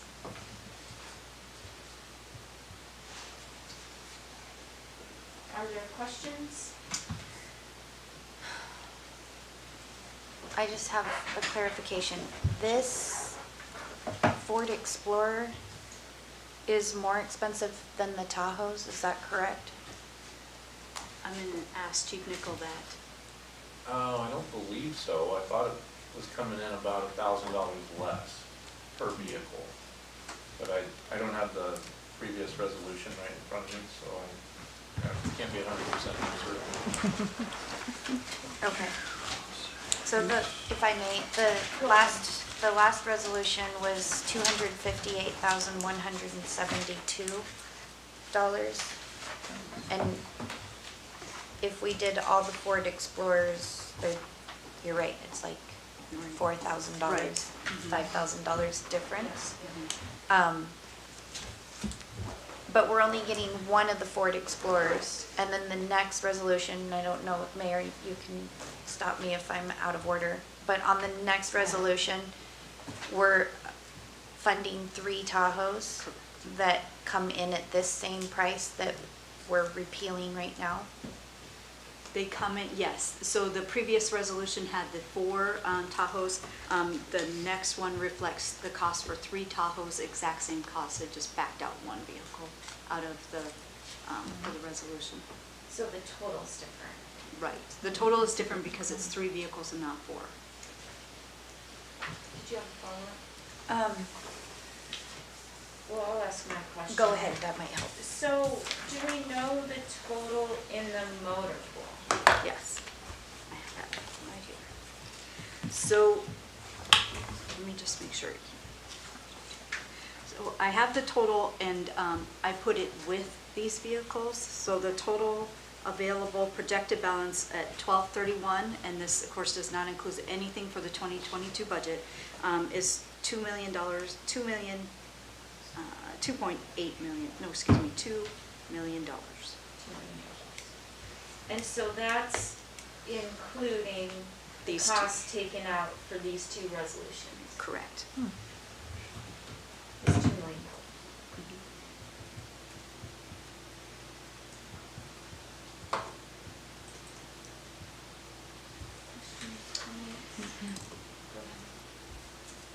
I know I asked this last time, Chief, and I hope that my question comes gracefully, but I just was taking note driving across the state because our amazing volleyball team has been traveling a lot right now. And Anchorage is driving cars, like Impalas, like the old, I won't say what we call the. Don't say it. Okay, and then the other communities are driving the cars that we're growing out of. And I asked last time why a Tahoe, why so big, and you said it was easier to get people in and out of when, you know, getting them in and out. But I just feel like Anchorage and especially Kenai, no judgment, would have a lot more arrests and a lot more going in and out. And why are we getting the biggest upscale? Because we just seem like such an angelic community that we really don't have that many people getting in the backs of our vehicles. Well, plenty of people end up in the back of police cars. I'm sure that they're probably not going to come running in here to volunteer their story, but it does happen. You know, for me, the choice of being able to provide a vehicle that allows us to do our work without, you know, further escalating people or, you know, having a chance of causing harm. And then as well on top of that is having the room for all of our gear. That's what really drove my decision on that. When the 2 vehicles, if you know, looking at a Tahoe versus an Explorer, they're, you know, virtually the same in price. I mean, $1,000 isn't really a huge deal. So that's why I was trying to switch to those. And then, you know, in this particular case, the Ford, we have completely gotten lucky. Another department ordered Explorers, and they ended up having an extra one just show up. And so that's why we're moving so quickly to try to jump on top of this. You know, the situation that we're in is, I would say, unprecedented. I have like serious personal concerns for the future of what vehicles are going to look like. We're getting word now that some companies are actually looking at not producing 2022s at all. So we are in dire straits. I don't know what else to tell you. I mean, it's bad. It's really bad. And the cars that I have out there are falling apart. They're not safe for our employees or our arrestees. And we've got to do something. So, just so you know, last time we met and we were talking about these, you had asked about smaller vehicles, like a Ford Escape or something like that. And I did take that to heart, and I did ask about those. Alaska Safety told me, do not get anything smaller than an Explorer, because the companies that are making our upfit materials do not make that stuff for those smaller vehicles. So, but I did at least follow up on it, and I wanted you to know that. So this is where we're at. If there's anything else I can answer, please ask. If I can just channel Bob Valdetta for a moment and ask, since we already have all Fords in the fleet, is it going to be hard as far as getting parts, when you have to do something for your whole fleet to have Fords and Chevys? Is that going to be an issue? And we already have that. I have Chevy Impalas and I have Ford Explorers. So it's not an issue. Madam Clerk, I think we're ready to call for the vote. Voting on the approval of Resolution 2021-127. McClure? Yes. Calhoun? Yes. Casagranda? Yes. Demas? Yes. And Mayor Terry. Yes. That resolution is approved. And now we're on to Resolution 2021-128. Madam Clerk, if you could read the title into the agenda. Resolution 2021-128 is authorizing the city manager to purchase 3 Chevrolet Tahoe police package vehicles from Alaska Sales and Service under the State of Alaska Fleet Vehicle Contract with associated upfitting and police-specific equipment from Alaska Safety, Dell Technologies, Procom Alaska, and the printer in an amount not to exceed $193,629.30 and appropriating funds. And for this one, I'm also looking for a motion and a second. I move for the approval of Resolution 2021-128. I'll second. We got a sneak peek, but I'll let you re-explain specific to this one also. Certainly. This replaces the authority for the 4 vehicles, and it provides authority for ordering 3 vehicles. I'm going to be honest and say I don't think we're actually going to be ordering these vehicles, but so there might be a future resolution repealing this one, but at least this provides the authority should the chief get called tomorrow and say, okay, you can order now. And just to clarify, so there's, in addition to the vehicles, there's also the equipment that goes in Yes. that. So the equipment that goes in those vehicles won't be ordered until we actually have the vehicles. So it definitely is a package deal that will. Correct. Correct. Any questions or? Madam Clerk, I think we're ready to call for the vote, please. Voting on the motion to approve Resolution 2021-128. Demas? Yes. Casagranda? Yes. Calhoun? Yes. McClure? Yes. Mayor Terry. Yes. That resolution is approved. Next is other new business items. We've completed all of those previously on the agenda.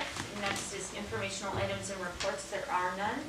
Citizen comments. There's no sign-in for this comment period. Time is limited to 5 minutes per speaker. Mr. Ryerson.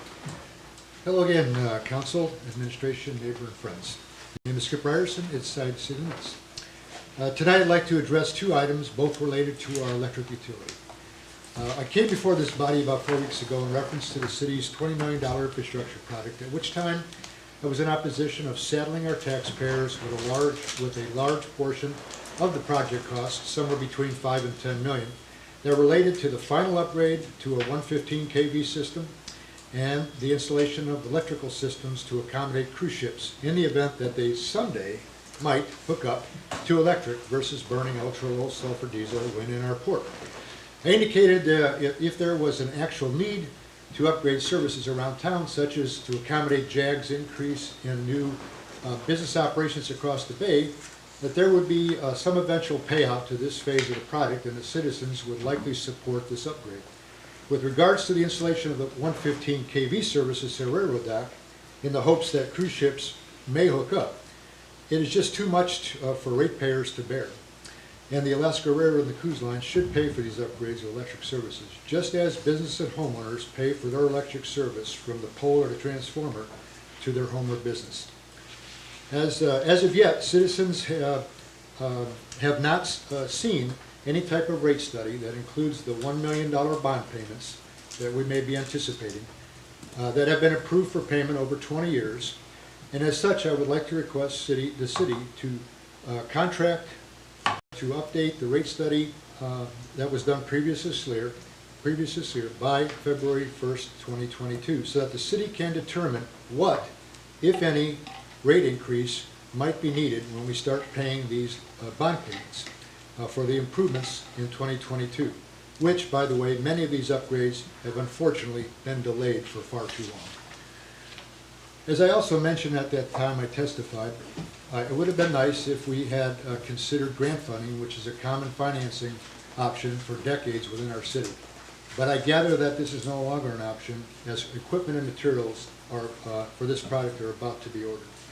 Having said that, and with the passage of the federal infrastructure bill, if it is not too late, I would hope that we are looking at applying for some of these funds before we sign the bonds in the next few months. This brings me to my second point.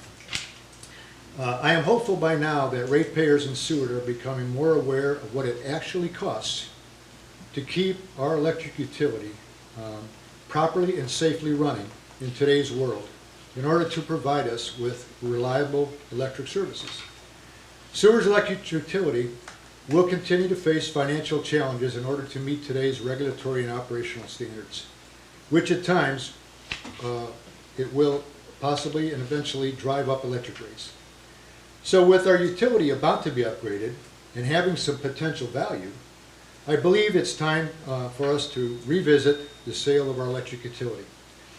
And I respectfully request that City Council commission the process to undertake the necessary studies and valuations to properly inform our businesses and our citizens of the pros and cons and potential values that could arise from the sale of our utility.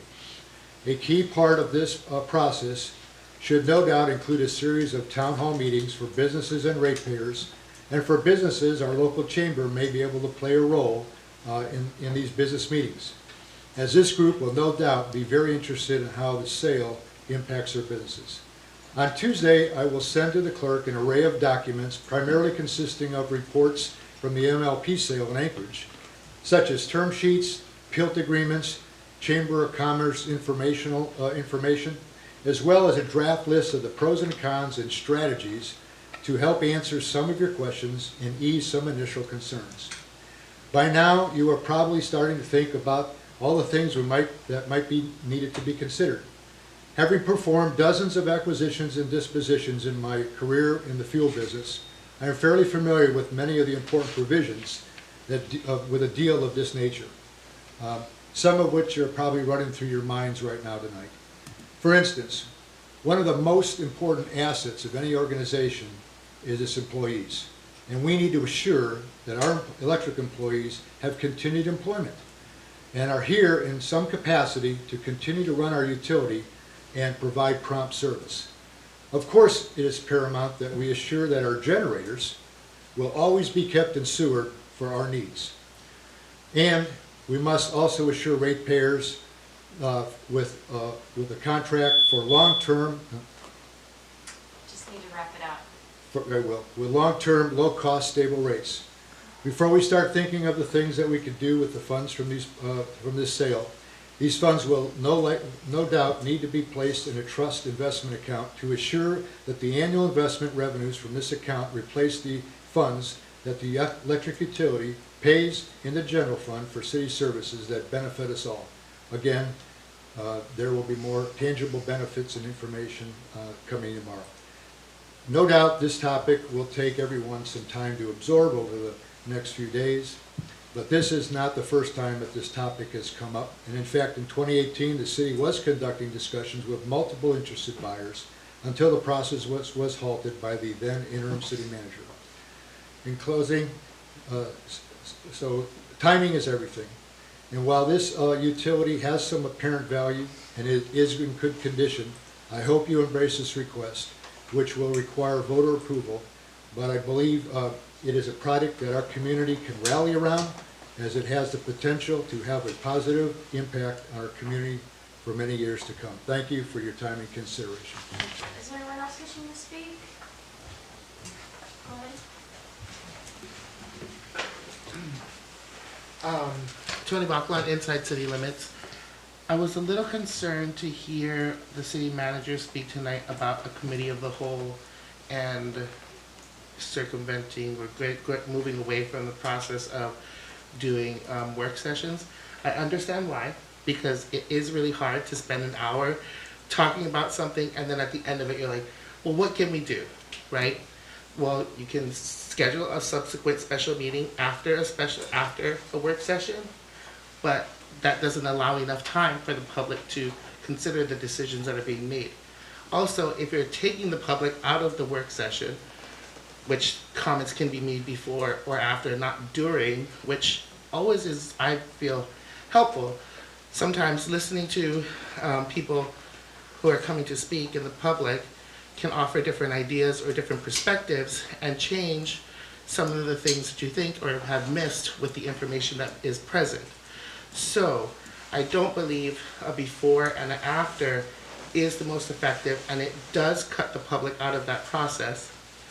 And if you were to do special work session and then special meeting, I don't know if that's enough posting. And it seems like if you were going to make a decision, there should be some sort of posting or notification that decisions were going to be voted on, because then you wouldn't have, people wouldn't have information on if you were making a decision about X, Y, and Z, and you just talked about it at a work session.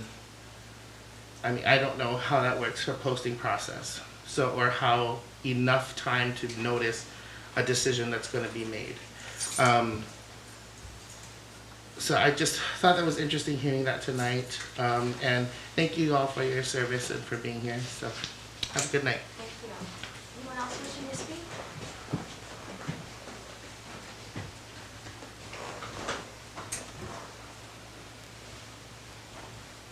Linda Paquette, Outside City Limits. I think there's a citizen's comments at the beginning that it appears to be missing from that agenda of the new proposed format. That caught my eye, that it's only at the end in what's in the packet. And I think if you adopt that new format, as Anthony was saying, right now, the way it reads, it does seem like it cuts the citizens out of participation. If you had citizen comments at the beginning, and then you had them at the end before you took any action, it would kind of be like a regular meeting then, and that, I think that seems okay.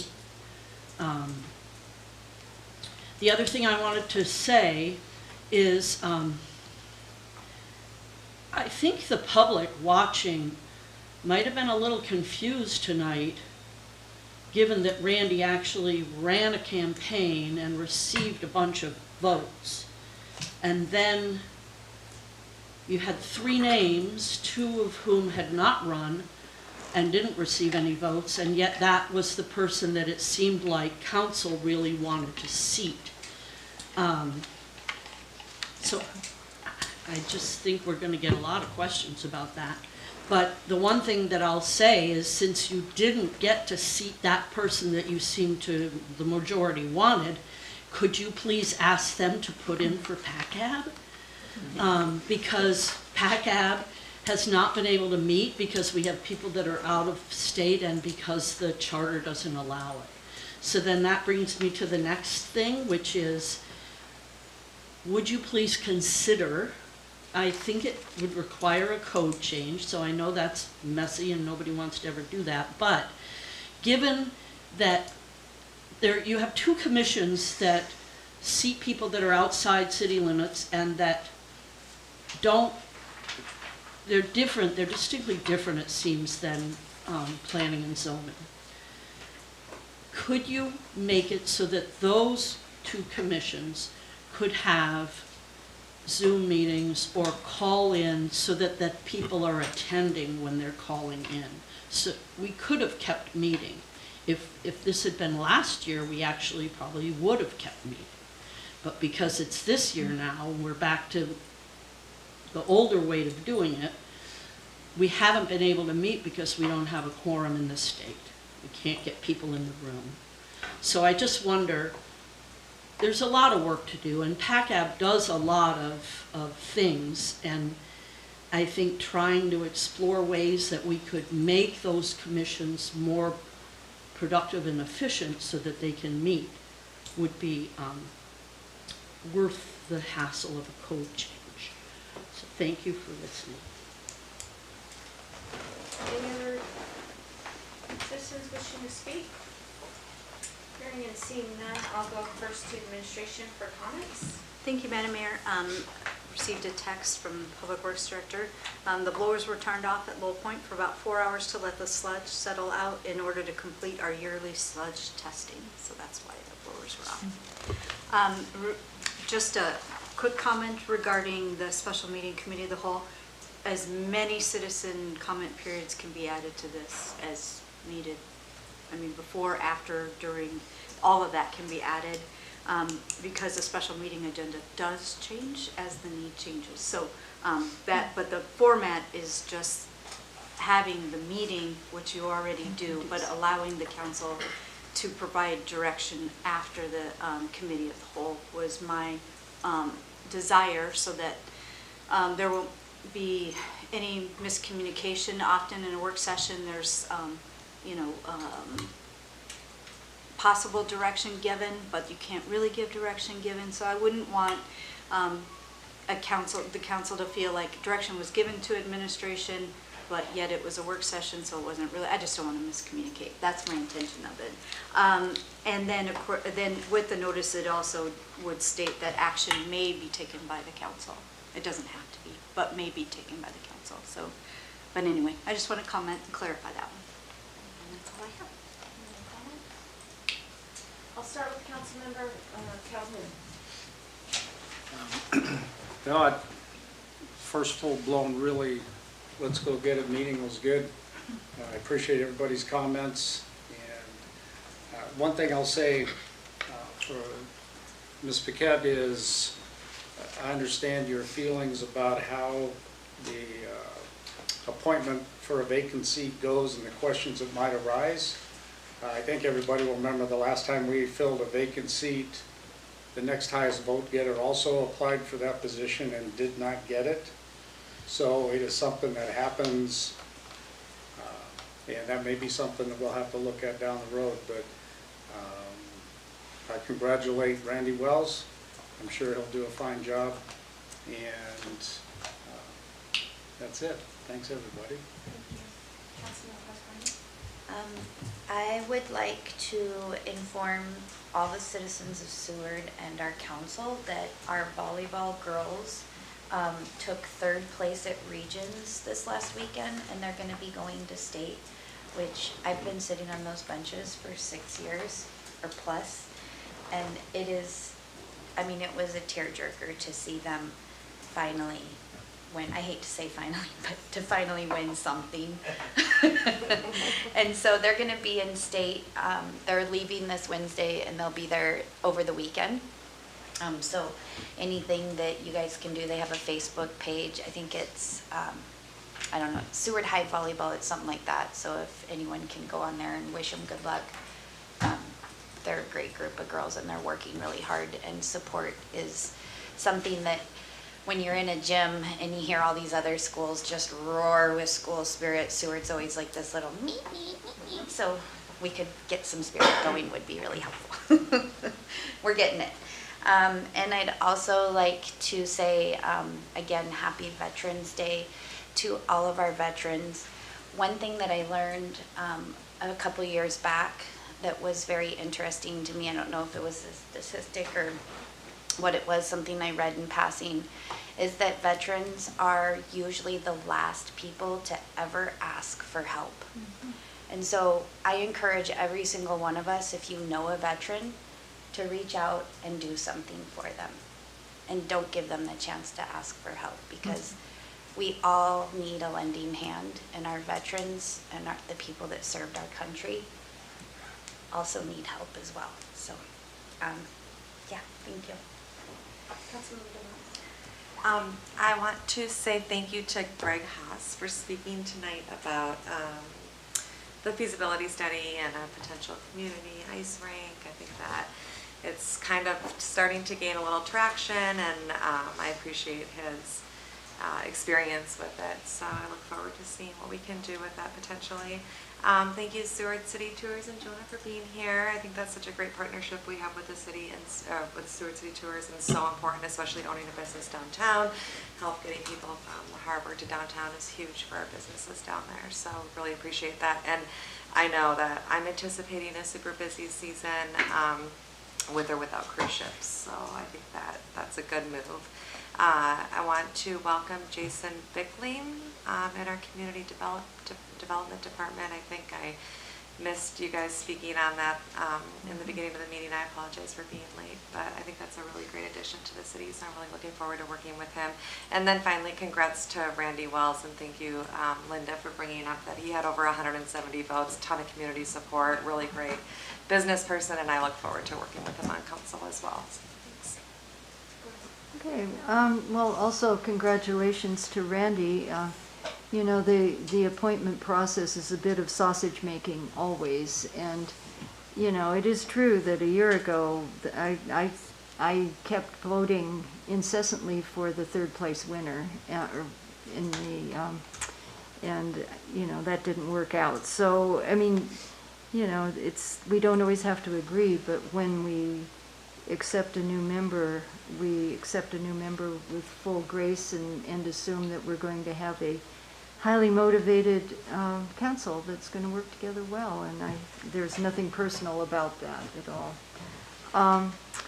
And thank you to all the veterans. They're just beyond, there's so many, you know, but Veterans Day is a very important time in my world too. And I want to congratulate Lydia, because I don't know if you heard about our state swim meet, but she did really well on that, as well as, I mean, there's a lot of state stuff going on, but she's scored again, and I think that's pretty exciting. We've got kids here that are doing really remarkable things. And also, Halloween was almost a washout, you know, as far as the weather goes, but a lot of kids, very wet kids, enjoyed very many activities, and a shout out to the police department, the fire department, and the people that put on the carnival, and the businesses that handed out candy, because I know the nonprofit I'm involved in ran out. We didn't even think we'd, you know, get very many, and it was just pouring. So that was good for the kids, and probably good for the dentist along the way too. But anyway, that's all I got.